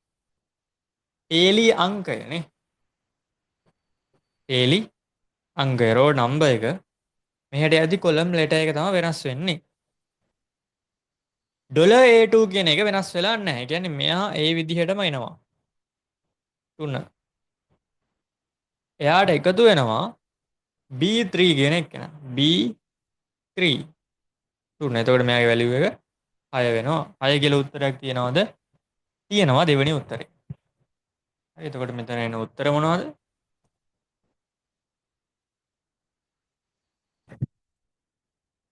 6 කියලා තමයි උත්තරේ එන්නේ.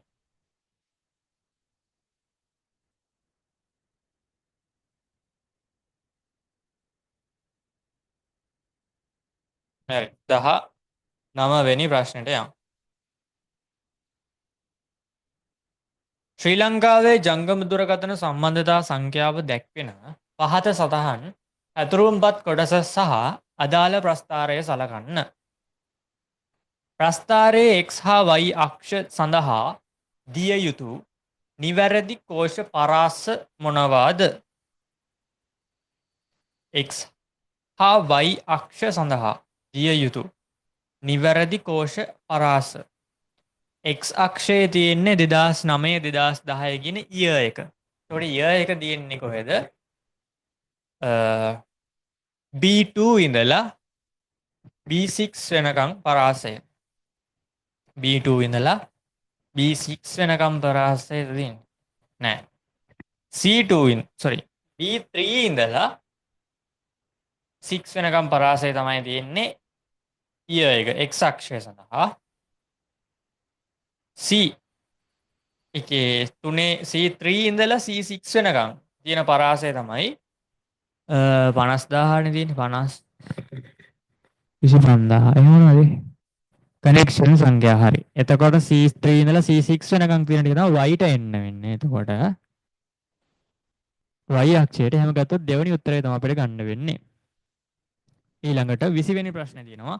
පද්ධති සංවර්ධන ජීවන චක්‍රයේ SDLC පිරිසැලසුම් කිරීම සහ කේතනයට අයිති නොවන කාර්ය පද්ධති කුමක්ද කියලා. පද්ධති සංවර්ධන ජීවන චක්‍රයේ සැලසුම් කිරීම සහ කේතනයට අයිති නොවන කාර්ය පහත කුමක්ද? හරි. ඒකේ තියෙන සැලසුම් කිරීම සහ කේතනයට අයිති නොවන කාර්ය. ක්‍රමලේඛන සැකසීම කියන එක කේතනයට අයිති වෙන්නේ. එතකොට එයා වයින් කර හැකියි අපිට. පරිශීලක අවශ්‍යතා හඳුනා ගැනීම කියන එක සැලසුම් කිරීමට අයිති කාර්යයක් නෙවෙයි. අවශ්‍යතා හඳුනා ගැනීම ඊට පස්සේ තමයි සැලසුම් කරන්නේ. ඊට පස්සේ තමයි විසඳුම් කේතනය කරන්නේ. සුදුසු අතුරු මුහුණතක් නිර්මාණය කරනවා කියන එක එන්නේ කෝඩින් පාර්ට් එකට. ක්‍රමලේඛන භාෂාවක් තෝරා ගැනීම කියන එක එන්නේ සැලසුම් කිරීමට. හරිද? එහෙම ගත්තොත් එහෙම අවශ්‍යතා හඳුනා ගැනීම කියන එක තමයි පද්ධති සංවර්ධන ජීවන චක්‍රයේ සැලසුම් කිරීම සහ කේතනය කියන කොටස් දෙකට අයිති නොවන කෑල්ල වෙන්නේ. හරිද? එතකොට 20 වෙනි ප්‍රශ්නෙට උත්තරේ 3 කියලා අපිට ගන්න පුළුවන්. විද්‍යුත් සමර්පණ මෘදුකාංගවලට විශේෂිත වූ කාර්යයන් පහත සඳහන් දෑ අතුරින් මොනවාද? විද්‍යුත් සමර්පණ මෘදුකාංගවලට විශේෂිත වූ කාර්යයන් පහත සඳහන් දෑ අතුරින් මොනවාද කියලා අහනවා. එහෙම වුණහම අපිට ගන්න පුළුවන් වස්තු සජීවනය object animation, කදා සංක්‍රාන්තිය slide transitions, find and replace සෙවීම සහ ප්‍රතිස්ථාපන. විද්‍යුත් සමර්පණ මෘදුකාංග විශේෂිත වූ කාර්යයන් සඳහා පහත දාන්න. විශේෂිත වූ කාර්යයන් ගත්තොත් අපිට පුළුවන් ඇනිමේෂන් සහ කදා සංක්‍රාන්තිය කියන එක ගන්න. විශේෂිත වූ කාර්යයන් සඳහා. හරි. එහෙම වුණාම උත්තර විදියට ගන්න පුළුවන් අපිට A සහ B කියන දෙක. අපිට C කියන එකත් ගන්න පුළුවන්. හැබැයි ඒක විශේෂිත වූ කාර්යයක් නෙවෙයි. හරිද? මේ ප්‍රශ්නේ අහලා තියෙන විශේෂිත වූ කාර්ය නැත්තම් PowerPoint presentation වල අපිට use කරන්න පුළුවන් find and replace එක. හැබැයි ඒක විශේෂිත වූ කාර්යයක් නෙවෙයි. ඒක නිසා ඒක අයින් කර හැකියි. අපිට A සහ B කියන උත්තර දෙක ගන්න පුළුවන්. ප්‍රශ්නාංක 22 සහ 23ට පිළිතුරු දීම සඳහා පරිගණක උපාංග අලවිසලක් භාවිත කරන පහත දැක්වෙන දත්ත සමුදාය වගුව සලකන්න කියලා කියනවා. වගුවේ ඇති එක් පරිගණක උපාංගයකට අදාළ සියලුම දත්ත හඳුන්වන්නේ කුමන නමකින්ද?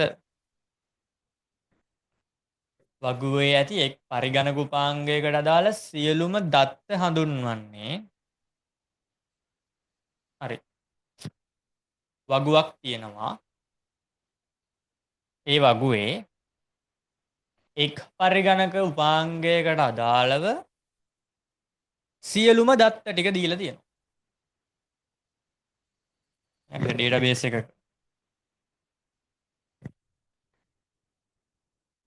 ප්‍රශ්න අංක 22.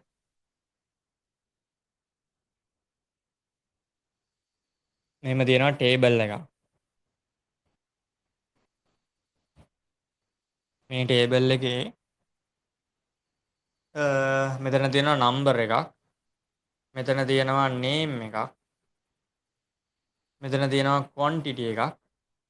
මෙතන තියෙනවා ප්‍රයිස්. මේ හැම රෝ එකකම තියෙනවා මේ එක ස්පෙසිෆික් වෙච්ච ඩිවයිස් එකකට. අපි නිකන් RAM එකට, හાર્ඩ් එකට සහ ක්වොන්ටිටි එක කීයද, ප්‍රයිස් එක කීයද ඔහොම තියෙනවා. හරිද? අපෙන් අහනවා එක ස්පෙසිෆික් ඩිවයිස් එකක සියලුම ඩේටා අඩංගු වෙච්ච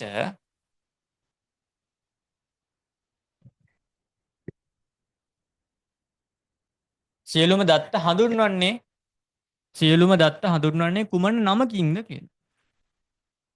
සියලුම ඩේටා අඩංගු වෙන එක රෝ එකකට මොකක් කියලාද අපි කියන්නේ? අපි මොකක්ද කියන්නේ ඒකට? අපි ඒකට කියනවා රෙකෝඩ් එකක් කියලා. හරි රෙකෝඩ් එකක්. මේ පැත්තට තියෙන මෙන්න මේ රෝස් වලට අපි කියනවා රෙකෝඩ කියලා.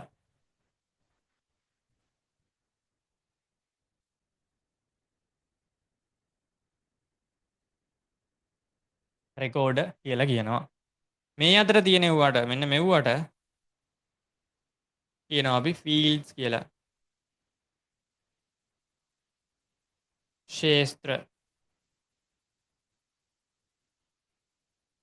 ශේස්ත්‍ර කියලා කියනවා. ඊළඟට තියෙනවා වගුවේ ඇති ශේස්ත්‍ර ගණන කොපමණද කියලා. ශේස්ත්‍ර ගණන මේ කෙලවරේ මේක නෑනේ. එතකොට 1 2 3 4යි. ශේස්ත්‍ර ගණන 4යි. හරි. 24 පාසලෙහි දැනට භාවිත වන අත්‍යුර ශිෂ්ට තොරතුරු පද්ධතිය වෙනුවට පරිගණක ආශ්‍රිතව නව තොරතුරු පද්ධතියක් ක්‍රිෂ්ණා විසින් සාදා ඇත. මාස දෙකක් ගතවනතුරු පද්ධති දෙකම සමාන්තරව භාවිත කරන ලෙස ඇය යෝජනා කරයි. ඇයගේ මෙම යෝජනාවට හේතු විය හැකි වනුයේ පහත කුමක්ද සමාන්තරව භාවිතය කරන්න කියලා එයා යෝජනා කරනවලු මේ සිස්ටම් එක. එයා ගාව තියෙනවා මැනුවල් සිස්ටම් එකක්. හරිද? එතකොට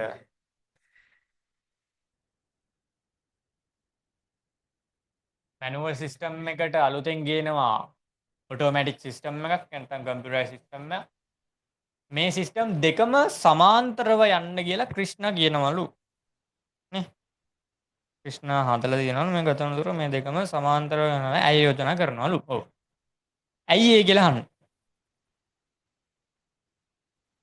හේතුව වෙන්නේ නැත්තේ මොකක්ද කියලා අහන උත්තර ටිකක් දීලා දෙනවා. බලමු මොකක්ද හේතුව වෙන්නේ නැති කියලා. නව පද්ධතියේ තිබිය හැකි දෝෂ නිසා දැනට භාවිත වන පද්ධතියට ඇතිවිය හැකි අවහිරතා අඩු කර ගැනීම.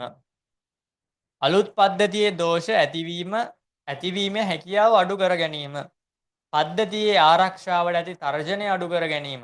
පරීක්ෂා කිරීමට හා නිදොස් කිරීමට වැයවන කාලය අඩු කර ගැනීම. අලුත් පද්ධතියේ දෝෂ ඇතිවීමේ හැකියාව අඩු කරගන්න මේක යෝජනා කරන්න පුළුවන් ප්‍රශ්නයක්. හැම පද්ධතියේ තිබිය හැකි දෝෂ නිසා දැනට භාවිත වෙන පද්ධතිය ඇති වෙන්න පුළුවන් අවහිරතාව අඩු කරගන්න.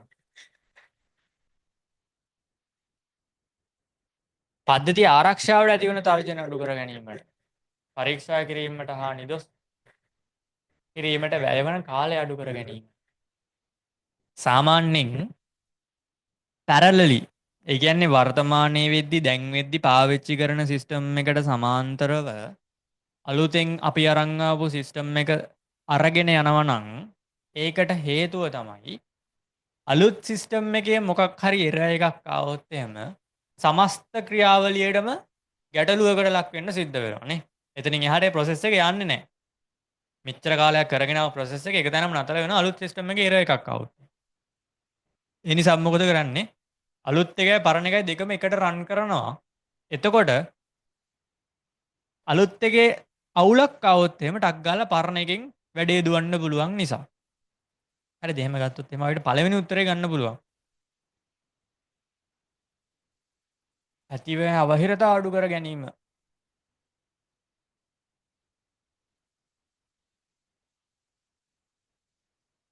නේද? ඇතිවෙන අවහිරතාව අඩු කර ගැනීම කියන එක අපිට ගන්න පුළුවන්. මේක අර පට්ට සාර්ථක උත්තරයක් නන් නෙවෙයි. මෙතන තියෙන උත්තර වලින් අපිට වැඩි පුර ඒ කියන්නේ වැඩිපුර මේ මොකක්ද ඒ කියන්නේ වැඩිපුරම සුදුසු යෝග්‍ය පිළිතුරු විදිහට අපිට ගන්න පුළුවන් වෙන්නේ පළවෙනි එක. වසරේ සාමාන්‍ය වර්ෂාපතනය ගණනය කිරීම සඳහා පරිගණක ක්‍රමලේඛයක් නිර්මාණය කිරීමට සරත්ව පැවරී ඇත. එම ගණනයට ඇතුළත් පහත දෑ සලකන්න කියලා කියනවා. මොනවද බලමු තියෙන්නේ. වසරට ඇති දින ගණන. වසරේ එක් දිනයට වර්ෂාපතන අගය එකතු කොට වසරේ මුළු වර්ෂාපතනය ගණනය කිරීම. වසරේ වර්ෂාපතනය වසරේ දින ගණනින් බෙදා වසරේ සාමාන්‍ය වර්ෂාපතනය ගණනය කිරීම. වසරේ සාමාන්‍ය වර්ෂාපතනය වසරේ එක් දිනයට අදාළ වර්ෂාව. ඉහත ගණනය කිරීම සඳහා අදාළ ආදාන සැකසීම ප්‍රතිදානය සම්බන්ධයෙන් කවරක් සත්‍ය වේද කියලා අහන්නේ. මේ තියෙනවුවගෙන් ගත්තොත් වසරකට ඇති දින ගණන කියන එක අපිට ඩේටා එකක් විදිහට ගන්න පුළුවන්. දත්තයක් එහෙම නැත්නම් ආදාහනයක් විදිහට. වසරේ වර්ෂාපතනය සඳහා වසරේ සාමාන්‍ය වර්ෂාපතනය කියන එකත් අපිට ඩේටා එකක් විදිහට ගන්න පුළුවන්. නේ සාමාන්‍ය වර්ෂාපතනය කියන එක ඩේටා එකක් විදිහට ගන්න බෑනේ. ඒක අවුට්පුට් එකක් විදිහට ගන්න පුළුවන්. වසරේ එක් දිනයට අදාළ වර්ෂාපතනය කියන එකත් ඉන්පුට් එකක් විදිහට ගන්න පුළුවන්. එතකොට A සහ E කියන දෙක අපිට ඉන්පුට් විදිහට ගන්න පුළුවන්. එතකොට සැකසීම කියන එකට ගන්න පුළුවන් වසරේ එක් දිනයට වර්ෂාපතනයන් එකතු කරලා ඒ වසරේ මුළු වර්ෂාපතනය ගණනය කරනවා කියන එක සැකසීමක්. වසරේ වර්ෂාපතනය වසරේ දින ගණනින් බෙදා වසරේ සාමාන්‍ය වර්ෂාපතනය ගණනය කරනවා කියන එකත් අපිට ගන්න පුළුවන්. එතකොට දෙකයි. ඒ දෙක අපිට දාන්න පුළුවන් ප්‍රොසෙසර් එක පැත්තට. ප්‍රොසෙසින් පැත්තට. සකසනය, සකස් කිරීම. B සහ C. එතකොට ප්‍රතිදානයේ විදිහට අපිට ගන්න පුළුවන් D. එතකොට උත්තරේ වෙන්නේ අංක 2. දෙවෙනි උත්තරේ. ඒවා ලියන්න දෙයක් නැහැ නේ. කතා කරන්න තියෙන්නේ. හරි. ඊළඟට තියෙනවා වසම්නාම සේවා දායකයා DNS සර්වර් එක මගින් හිස්තැනක් පරිවර්තනය කරනවලු. ඉහත වැකි A හා B සඳහා හිස්තැන්. හරි. හිස්තැනක් වසම්නාම සේවාදායකයෙකු විසින් හිස්තැනක් පරිවර්තනය කරනවා. මොකද? DNS සර්වර් එකකින් කරන්නේ මොකක්ද? domain name server. වසම්නාම සේවාදායකය විසින් මොකද කරන්නේ? වසම්නාම සේවාදායකයෙකු විසින් මොකද කරන්නේ? වසම්නාම සේවාදායකයෙකු විසින් මොකද කරන්නේ? IP ඇඩ්‍රස් එකක් ඩොමේන් නේම් එකක් බවට කන්වර්ට් කරනවා. නේද? එහෙම උත්තරයක් කොහෙද තියෙන්නේ? IP ලිපිනයක් URL එකක් බවට පරිවර්තනය කරනවා කියලා උත්තරයක් තමයි මෙතන තියෙන්නේ. නේ URL එක ඩොමේන් නේම් එක අවුලක් නැහැ URL එක. හරි. අනිත් උත්තර ගත්තොත් එහෙම එකක් තියෙනවා টොප් ලෙවල් ඩොමේන් එකක් IP ඇඩ්‍රස් එකක් විදිහට පරිවර්තනය කරගන්න නැහැ. වෙබ් ලිපිනයක් URL එකක් IP ඇඩ්‍රස් එකක් බවට පත් කරන්නේ නැහැ. IP ඇඩ්‍රස් එකක් තමයි URL එකක් බවට පත් කරන්නේ. ඔය දෙපැත්තම ගන්න පුළුවන් හැබැයි. සම්නාම සේවාදායකයෙක් මගින්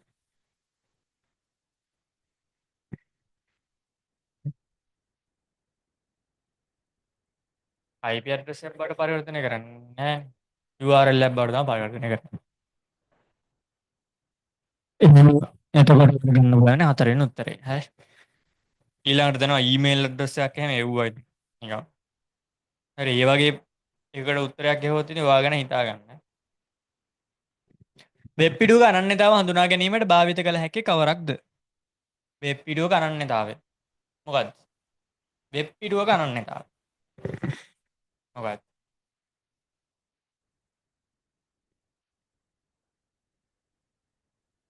වෙබ් පිටුවක අනන්‍යතාවය. පේජ් එකක අනන්‍යතාවය.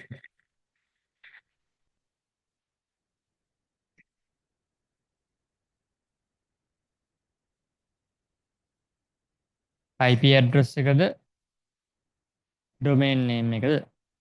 මොකද්ද? වෙබ් පිටුවක අනන්‍යතාවය. අපිට ගන්න පුළුවන් ඩොමේන් නේම් එකක් නේ. පරිගණකයක ගත්තොත් තමයි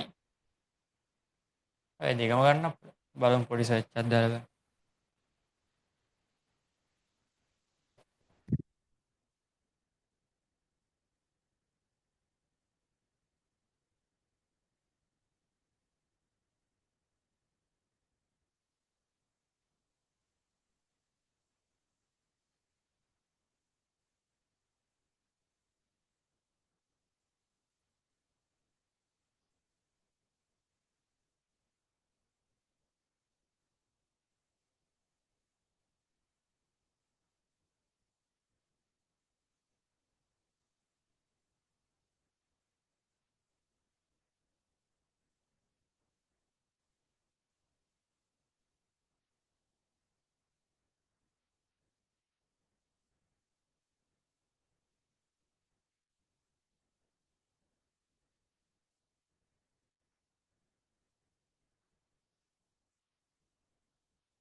chat GPTත් කියනවා මේ එහෙම කියන්න බැරිලු ස්පෙસિෆිකලි මෙන්න මෙයා තමයි ගන්න එක දෙන්නම ගන්න පුළුවන්. එයා කියනවා TL මොකද්ද මේ මොකද්ද කියන්නේ TLS සර්ටිෆිකේට් එක fingerprint එකක් හෝ content fingerprint එකක් වගේ එකක් යූස් කරන්න ඕසින් එක කියන්නේ. anyway අපිට මෙතන උත්තරේ විදියට සාමාන්‍යයෙන් දීලා තියෙන්නේ මාගේ ස්කීම් එකේ මේ ඩොමේන් නේම් එක කියලා. හරි. ක්‍රමලේඛන භාෂාවල ඇති කාරක ප්‍රමුඛතාව ඔපරේටර් ප්‍රෙසිඩන්සි සලකමින් මෙන්න මෙහෙම එකක් ඇගුවේ විට ලැබෙන ප්‍රතිඵලය කොහොමද කියලා අපි එක්ක.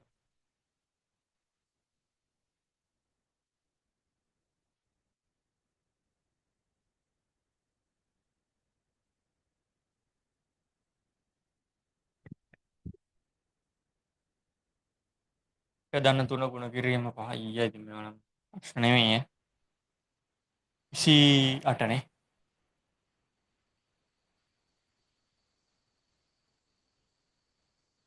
එක දන්න තුන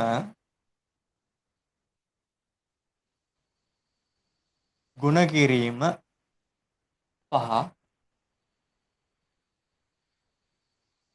ගුණ කිරීම පහ අඩු කිරීම දෙක. මෙතන අපිට හදා ගන්න පුළුවන් 3 හරප්පා 15යි ධන 1 ඍණ 2 16යි 2යි 14යි 29.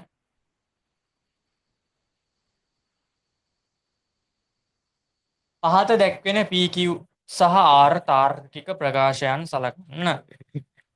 ඉහත ABC සහ D වල අගයන් පිළිවෙලින් 50 40 30 සහ 20 වේ. PQ හා R ප්‍රකාශවල ප්‍රතිඵලය පිළිවෙලින් දැක්වෙන්නේ.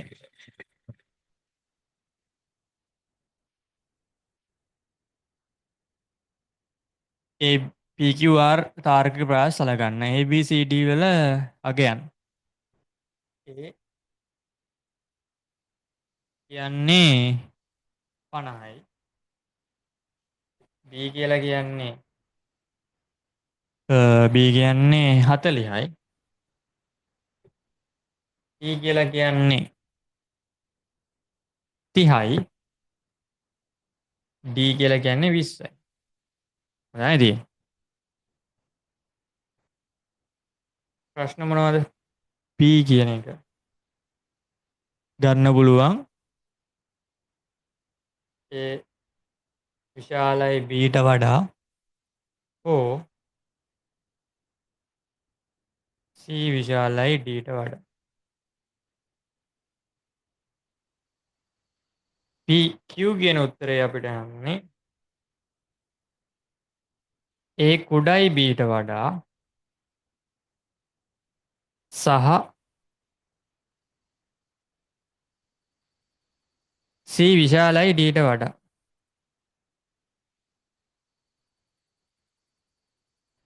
R not A කුඩයි B.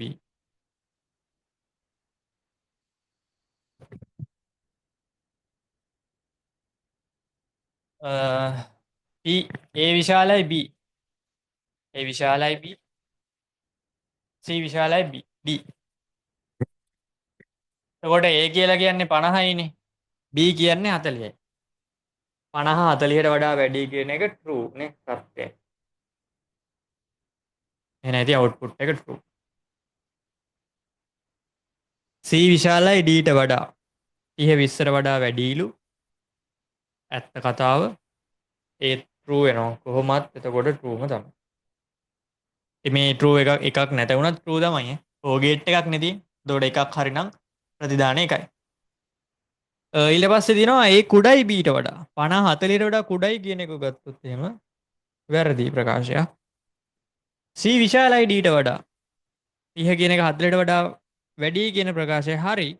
හැබැයි මැද තියෙන AND ගේට් එකක්. එහෙනම් දෙන්නම true වුණොත් තමයි. තියෙන සියලුම ආදානයන් සත්‍ය වුණොත් තමයි ප්‍රතිදානය සත්‍ය වෙන්නේ.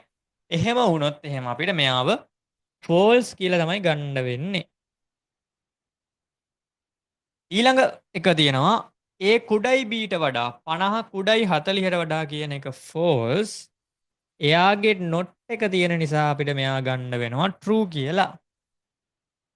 එහෙම වුණොත් පහත සඳහන් කවරක් ප්‍රතිඵල පිළිවෙලින් දැක්වෙන්නේ. ප්‍රතිඵල පිළිවෙලින් දැක්වෙන්නේ true false true. සත්‍ය අසත්‍ය සත්‍ය. දෙවෙනි උත්තර. හරි එතකොට අපි ප්‍රශ්න 29ක් සාකච්ඡා කරලා ඉවරලා තියෙනවා. ඊට පස්සේ ඊතුරු ප්‍රශ්න ටික අපි ඊළඟ වීඩියෝ එකෙන් මෙතන තියෙනවාට බලන්න පුළුවන් 30 වෙනි ප්‍රශ්නේ 30 වෙනි ප්‍රශ්නේ උඩම තියෙනවා අපිට බලන්න පුළුවන් 1 2 3 4 කියන මේ තුඩු සෙට් එක තියෙනවා. ඉංග්‍රීසි මීඩියම් පේපර් එක මම ඕපන් කරන්නේ නැහැ. මේ දෙකම කරන්න අමාරු නිසා. අපි මේක ඇඳලාම කරොත් හරි නේද? කමන්නේ ඇඳලා කරමු. ඇඳලා කරමු. මේ කලින් අපි ඩිස්කස් කරා ආරේ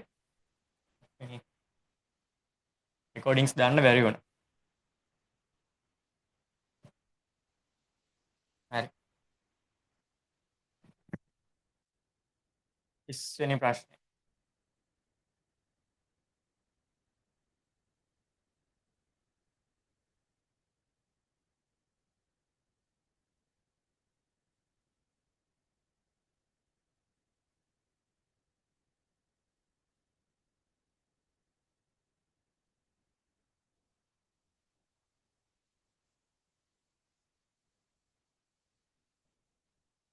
එතකොට මෙයා 1 සහ මෙයා 2 මෙයා 3ද?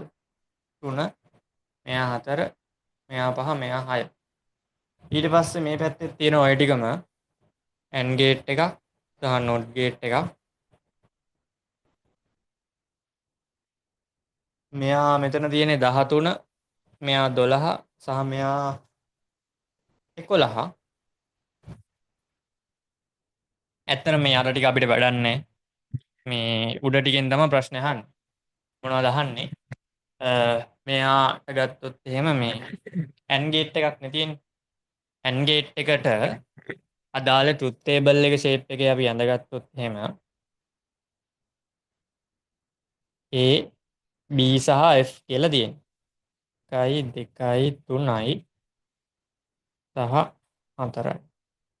බිංදුවයි බිංදුවයි බිංදුවයි 1යි 1යි බිංදුවයි 1යි 1. මෙයා බිංදුවයි මෙයා 1යි. sorry. මෙයා බිඳුවයි, මෙයා බිඳුවයි, මෙයා 1නේ. අපි දන්නවා AND ගේට් එකක අවුට්පුට් එක තීරණය කරන්නේ සියලුම ආදානයන් සත්‍ය වෙනවා නම් තමයි ප්‍රතිදානය සත්‍ය වෙන්නේ. එතකොට අපි දන්නවා NOT ගේට් එකක මොකද වෙන්නේ? ඉන්පුට් එක ෆ්ලිප් වෙලා තමයි NOT ගේට් එක හැදෙන්නේ. ඒකට A සහ F කියලා ගත්තොත් මෙයා බිඳුව නම් මෙයා 1 වෙනවා, මෙයා 1 නම් මෙයා බිඳුව වෙනවා. ඔය දෙන අවුට්පුට් එක එන්නේ. එතකොට මෙතන තියෙන උත්තර වලින් පළවෙනි උත්තරේ තියෙනවා 1 කියන එක්කෙනා බිඳුවයිලු, 2 කියන එක්කෙනා බිඳුවයිලු.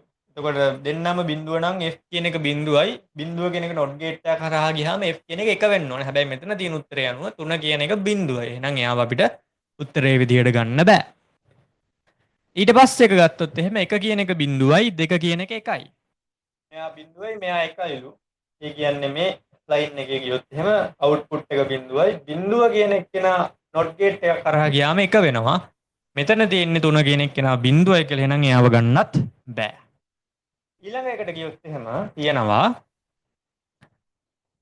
1 කියන එක්කෙනා 1යි, 2 කියන එක්කෙනා බිඳුවයි, 3 කියන එක්කෙනා 1යි. 1 කියන එක්කෙනා 1යි, 2 කියන එක්කෙනා බිඳුවයි, 1යි බිඳුවයි ගියාම බිඳුවයි, බිඳුව NOT ගේට් එක කරා ගියාම 1යි. එහෙනම් ඒ උත්තරේ හරි වෙනවා. එහෙනම් අනිත් එක ගැන අපි සලකා බලන්න ඕනේ නැහැ. 31 වෙනි ප්‍රශ්නෙට ගියොත් එහෙම 31 වෙනි ප්‍රශ්නේ තියෙන්නේ තරඟයකදී තරඟකරුවන්ට A හා B ඉසව් අනිවාර්ය වේ කියලා කියනවා. A හා B ඉසව් අනිවාර්ය නම් අපි දන්නවා 31 වෙනි ප්‍රශ්නෙට අනුව A and B තමයි එන්නේ, මොකද අනිවාර්ය නිසා. හරි. ඊට පස්සේ අනිවාර්ය වන අතර C හා D විකල්ප ඉසව් වලින් එකක් තෝරාගත යුතුයි. එතකොට C හා D දෙන්නගේ එක්කෙනෙක් විතරක් තිබ්බනම් ඇති. එහෙනම් අපිට දාන්න වෙන්නේ O ගේට් එක. තෝරාගත යුතුය. මෙම අවස්ථාව පහත දක්වා ඇති කුමන බූලීය ප්‍රකාශයෙන් නිවැරදි වන්නේද? මෙම අවස්ථාව පහත දක්වා ඇති කුමන බූලීය ප්‍රකාශනයෙන් නිවැරදිව නිරූපණය කරයිද කියලා තමයි අහන්නේ. එතකොට මේ දෙන්නම අනිවාර්යයෙන්ම තියෙන්න ඕනේ. එහෙනම් අපිට දාන්න වෙන්නේ මැදට AND ගේට් එක. හරි, ඉඩ නැති ඉන්න තමයි මේම කාකපාදයක් දැම්මේ. හරි. 32 වෙනි ප්‍රශ්නේ තියෙන්නේ කාර්යබද්ධ අවශ්‍යතා රික්වයර්මන්ට් ඇනලයිසිස්. ඒක ඔයගොල්ලන්ගේ සිලබස් එකේ නැහැ. ඒ නිසා මම ඊළඟ එකට පයින්නවා. 33 වෙනි ප්‍රශ්නේ තියෙනවා චිත්‍රක මෘදුකාංගයක් භාවිත කරමින් ප්‍රතිබිම්බ ගුණයක් සාදා එය දෘඩ ඩිස්කේ සුරකින්න යයි උපකල්පනය කරන්න. ඔබට මෙම ගොනුව සර්ව සම පිටපතක් විදිහට යාළුවෙකුට දෙන්න ඕනෙලු. එහෙනම් මොකක්ද වඩාත් සුදුසු ක්‍රමය කියලා අහනවා. ප්‍රශ්න කියවලා බලපුවම ඔයාලට සාමාන්‍ය දැනීමෙන් උත්තර ලියන්නත් පුළුවන්. මොකද වෙන්නේ පළවෙනි එකේ කියන ඔයාගේ ඉමේජ් එකේ print out එකක් ගහලා යාළුවට දෙනවලු. ඒක බලාගෙන graphic design එක කරගන්න කියලා. එතකොට ඒක සර්වසාමි පිටපතක් වෙන්නේ නැහැ. දෙවෙනි උත්තරේ තියෙනවා ඔයාගේ ගොනුව ඔයාගේ ඉමේජ් එක පෙන් එකකට දාලා යාළුවට දෙනවලු. එයාගේ කම්පියුටරේට දාගන්න කියලා. ඒක හොඳ ක්‍රමයක්. ඊළඟ එකේ තියෙනවා ප්‍රතිබිම්බයේ මුද්‍රිතයක් මිතුරාට ලබා දී ඒ පරිලෝකනය කිරීම කියලා. ඒ කියන්නේ ඔයාගේ ඉමේජ් එකේ print out එකක් අරගෙන යාළුවට දෙනවා. ඒක ස්කෑන් කරලා ඔයාගේ කම්පියුටරේට ගන්න කියලා. ඊට වඩා හොඳ ක්‍රමයක් තමයි අර පෙන් එකට දාලා දෙන එක. ප්‍රතිබිම්බයේ පරිගණක තිරය මත ඒ කියන්නේ ඔයාගේ ඉමේජ් එක මොනිටර් එකට දාලා ඉවර වෙලා යාළුවට කියනවා ඩිජිටල් කැමරාවකින් ෆොටෝ එකක් ගන්න කියලා. ඊටත් වඩා හොඳ ක්‍රමයක්, ලේසි ක්‍රමයක් සහ සර්ව සම පිටපතක් ගන්න තියෙන හොඳම ක්‍රමය තමයි පෙන් එකට දාලා ෆයිල් එක පෙන් එකට දාලා යවන එක. හරිද? මොකද සර්ව සම වෙන්නේ නැහැ ස්කෑන් කරා කියලාවත් බලාගෙන ඇඳ කියලාවත් ෆොටෝ එකක් ගැහුවා කියලාවත් සර්ව සම පිටපතක් අපිට ගන්න බෑ අර PDF එකේ අර ඉමේජ් එකේ. හරිද? මේක නිකන් කියවලා බලලා උත්තර මේ කියන්නේ මේක දැන ගන්නේ නැතුව හිටියත් කියවලා උත්තර ලියන්න පුළුවන් විදිහ එකක්. හරි. ඊළඟට තියෙනවා පරිගණක ජාල සම්බන්ධයෙන් පහත දෑ අතුරින් නිවැරදි කුමක්ද කියලා. ඒ උත්තරේ තියෙනවා ජාලය කැඩී හෝ අවහිර වී ඇතනම් සම්පත් හවුලේ භාවිත කරන්න අමාරුයි කියලා. ඔව් නෙට්වර්ක් එකක් ඇතුලේ ඩිවයිසස් කනෙක්ට් වෙලා තියෙනවා නම් ඒක ඩිවයිස් එකක තියෙන සම්පත් මොනවා හරි රිසෝසස් ටිකක් අපිට හවුලේ පාවිච්චි කරන්න පුළුවන්. එක software එක කම්පියුටර් එකකට මොකක් හරි software එක install කරලා තියෙනවා නම් අනිත් කම්පියුටර්ස් වලට ඒක use කරන්න පුළුවන්. නෙට්වර්ක් එකක් නිසා.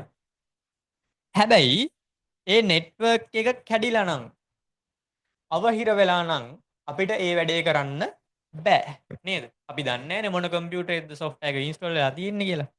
එතකොට ඒ කම්පියුටර් එකත් එක්ක ඔය කම්පියුටරේ කනෙක්ට් වෙලා නැත්නම් මේ වැඩේ කරන්න අමාරුයි, අපහසුයි. ඒ නිසා පළවෙනි උත්තරේ අපිට ගන්න බෑ. අසීරු විය හැකනේ. ඒකට ජාලය කැඩී අවහිර වී ඇතිනම් සම්පත් හවුලේ භාවිතය අසීරු විය හැක. ඒ කියන්නේ මේ කතාව හරි. හරිද? පළවෙනි එක හරි. පරිගණක ජාලයක් සැකසීමේදී පරිගණක දෙකක් හෝ වැඩි සංඛ්‍යාවක් සෑම විටම රැහන් මගින් සම්බන්ධ කළ යුතුය. රැහන් මගින් සම්බන්ධ කරන්න ඕනේ කියලා එකක් නැහැ. කම්පියුටර්ස් ගොඩක් තියෙනවා නම් සාමාන්‍යයෙන් 50ක් 60ක් තියෙනවා නම් රැහන් මගින් සම්බන්ධ කරන එක සුදුසුයි. හැබැයි කම්පියුටර්ස් දෙකක් තුනක් වගේ නම් තියෙන්නේ Wi-Fi වලින් කනෙක්ට් කරා කියලා ප්‍රශ්නයක් වෙන්නේ නැහැ. එතකොට ඒක අර අනිවාර්යෙන් ගන්න බෑ අපිට. හරි. සුදුසුයි කියන නිසා මේ සම්බන්ධ කළ යුතුයි කියලා ගන්න බෑ. සුදුසුයි කියලා ගන්න පුළුවන් සාමාන්‍යයෙන්. හරි. යුතුයි කියන එක ඉතර සෙට් නෑ. බලමු ඊළඟට. පරිගණක ජාලය මගින් මෘදුකාංග මධ්‍යගතව කළමනාකරණය කළ හැකිය. පුළුවන්. softwares centralize කරලා use කරන්න පුළුවන්. මධ්‍යගතව පාවිච්චි කරන්න පුළුවන්. එහෙම වුණොත් අපිට ගන්න වෙන්නේ ඒ සහසී කියන උත්තර දෙවෙනි උත්තරේ. දත්ත සම්ප්‍රේෂණ විධි සම්බන්ධව පහත දී ඇති වගන්ති අතුරින් කුමක් නිවැරදි වේද? පූර්ණ ද්විපත ක්‍රමය කියලා කියන්නේ එකම වෙලාවේ දෙපැත්තටම දත්ත සම්ප්‍රේෂණය කරන්න පුළුවන් නම් පූර්ණ ද්විපත. එක වෙලාවකදී එක පැත්තකට විතරයි නම් දත්ත සම්ප්‍රේෂණය කරන්න පුළුවන් අර්ධ ද්විපත half duplex. එතකොට එක දිශාවකට විතරක් නම් දත්ත සම්ප්‍රේෂණය කරන්න පුළුවන්. එතන තියෙන්නේ සිම්ප්ලෙක්ස් ඒකපත. මෙතන තියෙනවා පූර්ණ ද්විපත ක්‍රමය එකම අවස්ථාවකදී දත්ත දිශාවටම සම්ප්‍රේෂණය කරන්න ඉඩ සලසයි කියන එක ඒ කතාව හරි. අර්ධ ද්විපත ක්‍රමය එකම අවස්ථාවකදී දත්ත දෙදිශාවටම සම්ප්‍රේෂණය කිරීමට ඉඩ සලසයි. එකම අවස්ථාවකදී දත්ත දෙදිශාවට වෙන්නේ නැහැ. එක අවස්ථාවකදී එක දිශාවකට විතරයි අර්ධ ද්විපත නම්. එතකොට එයා වැරදි. ඒකපත ක්‍රමය එක් අවස්ථාවකදී දත්ත එකම දිශාවට පමණක් සම්ප්‍රේෂණය කිරීමට ඉඩ සලසයි කියලා කියනවා. ඒකපත ක්‍රමය එක අවස්ථාවකදී නෙවෙයි හැම අවස්ථාවකදීම එකම දිශාවට විතරයි දත්ත සම්ප්‍රේෂණය කරන්නේ. එතකොට අපිට උත්තරේ විදිහට ගන්න වෙන්නේ ඒ කියන උත්තරේ පළවෙනි උත්තරේ. ඊළඟ දින 36 වෙනි ප්‍රශ්නේ පහත දක්වා ඇති ව්‍යාජකේත ඛණ්ඩයේ අපේක්ෂිත ප්‍රතිඵලය කුමක්ද කියලා අහන්නේ. මෙන්න මෙයා තමයි ඉන්නේ. හරි. මෙන්න මේක තමයි සූඩෝ කෝඩ් එක. මොකක්ද එතන වෙන්නේ? n සමානයි 9යි කියලා දීලා තියෙනවා. n සමානයි 9යි කියලා දීලා තියෙනවා. while n විශාලයි හෝ විශාලයි 5ට වඩා. ඒතකොට 9 5ට වඩා විශාලයිද? ඔව්. එහෙනම් අපිට ගන්න පුළුවන් පල්ලෙහාට එන්න පුළුවන්. දැන් n ගේ වැලියු එක 5යිනේ. 5න් අඩු කරනවා 2ක්. දැන් අලුත් n කවුද? 7යි. යනවා උඩට. ඊට පස්සේ බලනවා 7 කියන එක 5ට වඩා විශාලද? ඔව් 5ට වඩා විශාලයි පල්ලට එනවා. දැන් අලුත් n ගේ වැලියු එක 7යි. 7න් 2ක් අඩු කරනවා 5යි. 5 5ට වඩා විශාලද? නෑ. එහෙනම් මොකද වෙන්නේ? එළින්ම පයින්නවා මෙතෙන්ට. print කරනවා n කියන්නේ 5 කියන උත්තරේ. හරිම ලේසි ප්‍රශ්නයක්. හරිද සූඩෝ කෝඩ් වලින් අපෝ තියෙන ලේසිම ප්‍රශ්නයක්. ඊළඟට තියෙනවා HTML ලේඛනයක තවත් පිටුවකට සන්දානයක් ඇති කිරීම සඳහා පහත දී ඇති දෑ අතුරින් කුමක් භාවිත කළ හැකිද කියලා මේ තියෙන්නේ ඒක. මොකද්ද පාවිච්චි කරන්න පුළුවන් ලින්ක් එකක් දාන්න නම් href කියන ටැග් එක. href කියන එකෙන් තමයි ලින්ක් එකක් කරන්න පාවිච්චි කරන්නේ අපි. එතකොට මෙතන තියෙන උත්තර මොනවද? href link li සහ target. හරි එතකොට මෙතන තියෙන වගේ අපිට ගන්න පුළුවන් ලේසියෙන්ම href කියන එක තමයි ටැග් එක කියලා. ඊළඟට දෙනවා පහත දැක්වෙන ව්‍යාජකේත කොටස සලකන්න කියලා. මෙන්න මෙයා තමයි ඉන්නේ. අපිට දීලා තියෙනවා මාක්ස් කියන එක්කෙනාගේ වැලියු එක 50යි කියලා. 50යි. හරිද? 56යි නෙමෙයි 50. මාක් කියන එක්කෙනා 50ලු. එහෙනම් මෙතෙන්ට දාලා බැලුවොත් එහෙම 50 75ට වඩා වැඩිද? නෑනේ. 50 75ට වඩා වැඩි නෑ. එහෙනම් එනවා else part එකට. else part එකට ආවිල්ලා else එකෙන් if condition එක දාගත්තාම මෙතන කියනවා 50 50ට වඩා වැඩිද? 50ට වඩා වැඩිද නෑනේ. 50ට වඩා වැඩි නෑ. එහෙනම් එළියට පයින්නවා. else part එකට යනවා. else එක ඇතුලේ තියෙනවා ආයි if එකක්. ඒ if එක හරහා ගියාම බලන්න මෙතන 50 35ට වඩා වැඩි. 50 35ට වඩා වැඩිද? ඔව් නේ. 50 35ට වඩා වැඩි. එහෙනම් මොකද වෙන්නේ? එයාගේ ඇතුළට පයින්නවා. ඇතුලේ කවුද ඉන්නේ? r සමානයි pass කියන එක. එතකොට r ගේ වැලියු එක කීයද? pass. හරිද? එයාගේ else part වලට යන්නේ ඌව මොකුත් නැහැ. කෙලින්ම එළිය ඊට පස්සේ. උත්තරේ තියෙනවා හතරවෙනි උත්තරේ pass කියලා. ඊට පස්සේ ගත්තොත් එහෙම තියෙනවා පහත වැකි සලකන්න පරිගණක වෛරසයක් අනු පරිගණකයක් තුල ඇති විටදී තමාගේ ආකෘති තවත් ඇති කිරීමට රෙප්ලිකේට් කරන්න හැකියාව තියෙන මෘදුකාංගයක් වෛරස් වලට පුළුවන්. ආකෘති හදන්න පුළුවන්. ආයාචිත තැපෑල ආයාචිත විද්‍යුත් තැපෑල යන යාමෙකුගේ තැපැල් ගිණුමකට ලැබෙන නොඉල්ලූ පිටපත් ස්පෑම් මැසේජ් එකක් කියලා කියන්නේ ඉල්ලපු නැති පිටපතක් වෙන්න පුළුවන්. එහෙම නැත්නම් අහිතකර අනවශ්‍ය මේකක් වෙන්නත් පුළුවන්. ඒතකොට ඉල්ලපු නැති එකක් කියන්නේ අවශ්‍ය නැති එකක් වගේ කියලා හිතලා අපිට ඒ උත්තරේ හරි කියලා ගන්නත් පුළුවන්. ඔත්තු බැලීමේ මෘදුකාංගවලට පරිශීලකයාට නොදැනුවත්වම මුරපද වැනි තොරතුරු අන් අයට යැවීමට හැකියාව ඇත. පයිවෑස් වලට අන් අයට යවනට වඩා ඒක දාපු කෙනාට යවන්න පුළුවන්.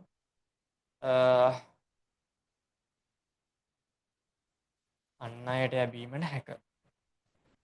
ඒ උත්තරේ අපිට ගන්න පුළුවන් හරි කියලා. හරි අන් අයට යවන්න පුළුවන්. ඒ කියන්නේ මගේ කම්පියුටර් එකේ තියෙන data එකක් වෙන කෙනෙකුට යවනවා කියන එකේ තේරුම අන් අයට යවනවා කියන එකනේ නේ.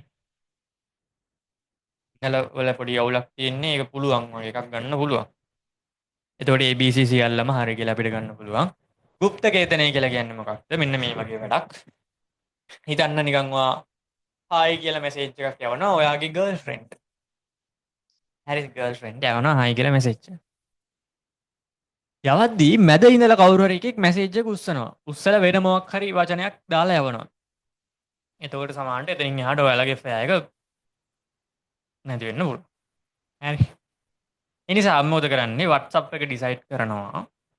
ඔයා යවන මැසේජ් එක ඔයාටයි එයාටයි ඇරෙන්න මැදින් කවුරු හරි කෙනෙක්ට ගන්න බැරි වෙන විදිහේ මැසේජ් එකක් යවන්න. හරිද? මේක මේ WhatsApp එක ඩිසයිඩ් කරපු මෙතඩ් දැන් නෙවෙයි කලින් ඉඳන් තිබ්බ එකක්. ඒක WhatsApp වලත් දැන් තියෙනවා. WhatsApp වල තියෙනවා. දැන් නෙවෙයි දැන් කාලයකට කලින් ඉඳන් තිබ්බා. මොකද වෙන්නේ? ඔයා යවන මැසේජ් එක කන්වර්ට් කරනවා මාරු කරනවා නිකන් සංකේතයක් විදිහට. ඊට පස්සේ ওই සංකේතය තමයි අනිත් කෙනාගේ ෆෝන් එකට යන්නේ. එයා ගාව මෙකැනිසම් එකක් තියෙනවා. ඒ සංකේතය අර ඔයා යවපු මැසේජ් එක බවට කන්වර්ට් කරන්න. මේ ඔයා යවන මැසේජ් එක සංකේතයක් විදිහට කන්වර්ට් කරන එකට කියනවා එන්ක්‍රිප්ෂන් කියලා. ඒ ගියපු සංකේතය ආපහු මැසේජ් එකක් බවට කන්වර්ට් කරන එකට කියනවා ඩීක්‍රිප්ෂන් කියලා. අතරමැදින් කවුරු හරි කෙනෙක් මේ මැසේජ් එක ඉස්සුවොත් එහෙම මොකද වෙන්නේ? එයාට පේනවා මෙන්න මේ වගේ සංකේතයක් තමයි තියෙන්නේ. එයා දන්නේ නැහැ මොකද්ද මේ සංකේතේ තේරුම කියලා. හරිද? එතකොට ඔයා යවපු මැසේජ් එක අනිත් කෙනාට කියව ගන්න බැරි වෙනවා. එන්ක්‍රිප්ෂන් වල වාසිය තමයි යන්නේ ඒක. ඔයාගේ data වෙන කෙනෙක්ට ලීක් වෙන්නේ නැති වෙන එක. ලීක් වුණත් එයාට ඒක තේරුම් ගන්න බැරි වෙන එක. හරිද? මෙතන තියෙනවා ඒ ව්‍යාපාරික තොරතුරු අනවසර ප්‍රවේශ වලින් ආරක්ෂා කිරීමට භාවිත කළ හැකිය කියලා. ඊළඟට තියෙනවා එතකොට ඒක හරිද? ව්‍යාපාරික තොරතුරු අනවසර ප්‍රවේශ වලින් ආරක්ෂා කරන්න গুপ্ত කේතනයට පුළුවන්ද? අනවසර ප්‍රවේශ වලින් ආරක්ෂා කරන්න පුළුවන්. නේ තොරතුරුනේ. ප්‍රවේශ වෙනවා. හැබැයි ආරක්ෂා වෙනවනේ. උස්සන්න බෑ. ඉස්සුවට වැඩක් නෑ. නේ? ඒකට ඒ කතාව හරි විදිහට අපිට ගන්න පුළුවන්. අන්තර්ජාල සම්බන්ධතාවක විකාශනධාරිතාව කාර්යක්ෂමව භාවිත කරන්න හැකි වෙනවලු. එන්ක්‍රිප්ෂන් එකේදී අන්තර්ජාල සම්බන්ධතාවක විකාශනධාරිතාවය කියන එක වෙනස් වෙන්නේ නැහැ. එන්ක්‍රිප්ෂන් එකට සම්බන්ධතාවයක් නැහැ. ඒ නිසා ඒක අපිට ගන්නෙ නැති වෙයි ඉන්න පුළුවන්. දත්ත සමුදායන් වල ඇති තොරතුරු රහස්‍යභාවය රැක ගන්න අනිවාර්යෙන් එන්ක්‍රිප්ෂන් වලට පුළුවන්. හරිද? ඒක උස්සුවට වෙන කෙනෙක්ට තේරුම් ගන්න බෑ. ඒකට රහස්‍යභාවය ආරක්ෂා කරනවා. නේ? එහෙම වුණාම අපිට ගන්න පුළුවන් A හා C කියන උත්තර A හා C කියන එක හරි කියලා. හරිද? එතකොට ওই විදිහට තමයි අපි 2013 පේපර් එක සම්පූර්ණයෙන්ම MCQ සාකච්ඡා කරලා ඉවරයි. අලුත් ළමයි කවුරු හරි මේක බලනවා නම් ස්ටෙප් එකේ YouTube එකට සබ්ස්ක්‍රිප්ෂන් පාරක් දාගෙන යන්න. ඒ වගේම අපේ ක්ලාස් එකට රිවිෂන් එකට ජොයින් වෙන්න කැමති නම් 2025 O level රිවිෂන් එකට මේ නම්බර එකට මැසේජ් එකක් දාන්න. මේක බලන්නේ 10 වසර ළමෙක් නම් ඔයාලට පුළුවන් මැසේජ් එකක් දාලා ජොයින් වෙන්න අපේ 10 වසර ක්ලාස් එකට. දැන් අපි යන්නේ ඩේටාබේස් පාඩම. එතකොට අපි ඊට පස්සේ දෙසැම්බර් වල වගේ පටන් ගන්නවා 11 වසර. යාළුවෝ ඉන්නවා නම් එයාලටත් කියලා එක්කගෙන ඉන්න. එතකොට අපි මේක දැන් අපි මේ ඉරිදා අපි 2014 පේපර් එක සාකච්ඡා කරනවා. ඊට පස්සේ සඳුදා 15 පේපර් එක සාකච්ඡා කරනවා. ওই විදිහට ඉස්සරහට යනවා. මොනවද කියන්නේ? එතකොට අපි මේ වෙද්දි රිවිෂන් එකේ මාස 5න් එකක් අරන් දෙන වැඩපිළිවෙල ඇතුලේ මාසයක් ඉවර කරලා තියෙන්නේ. තව මාස 4යි තියෙන්නේ අපිට වැඩේ කරන්න. මේ කාලය ඇතුලේ අපි නම්බර් සිස්ටම් පාඩම සම්පූර්ණයෙන්ම ඉවර කරලා තියෙනවා. ලොජික් ගේට් පාඩම සම්පූර්ණයෙන්ම ඉවර කරලා තියෙනවා. වර්ඩ් සහ පවර්පොයින්ට් පාඩම් ඉවර කරලා තියෙනවා.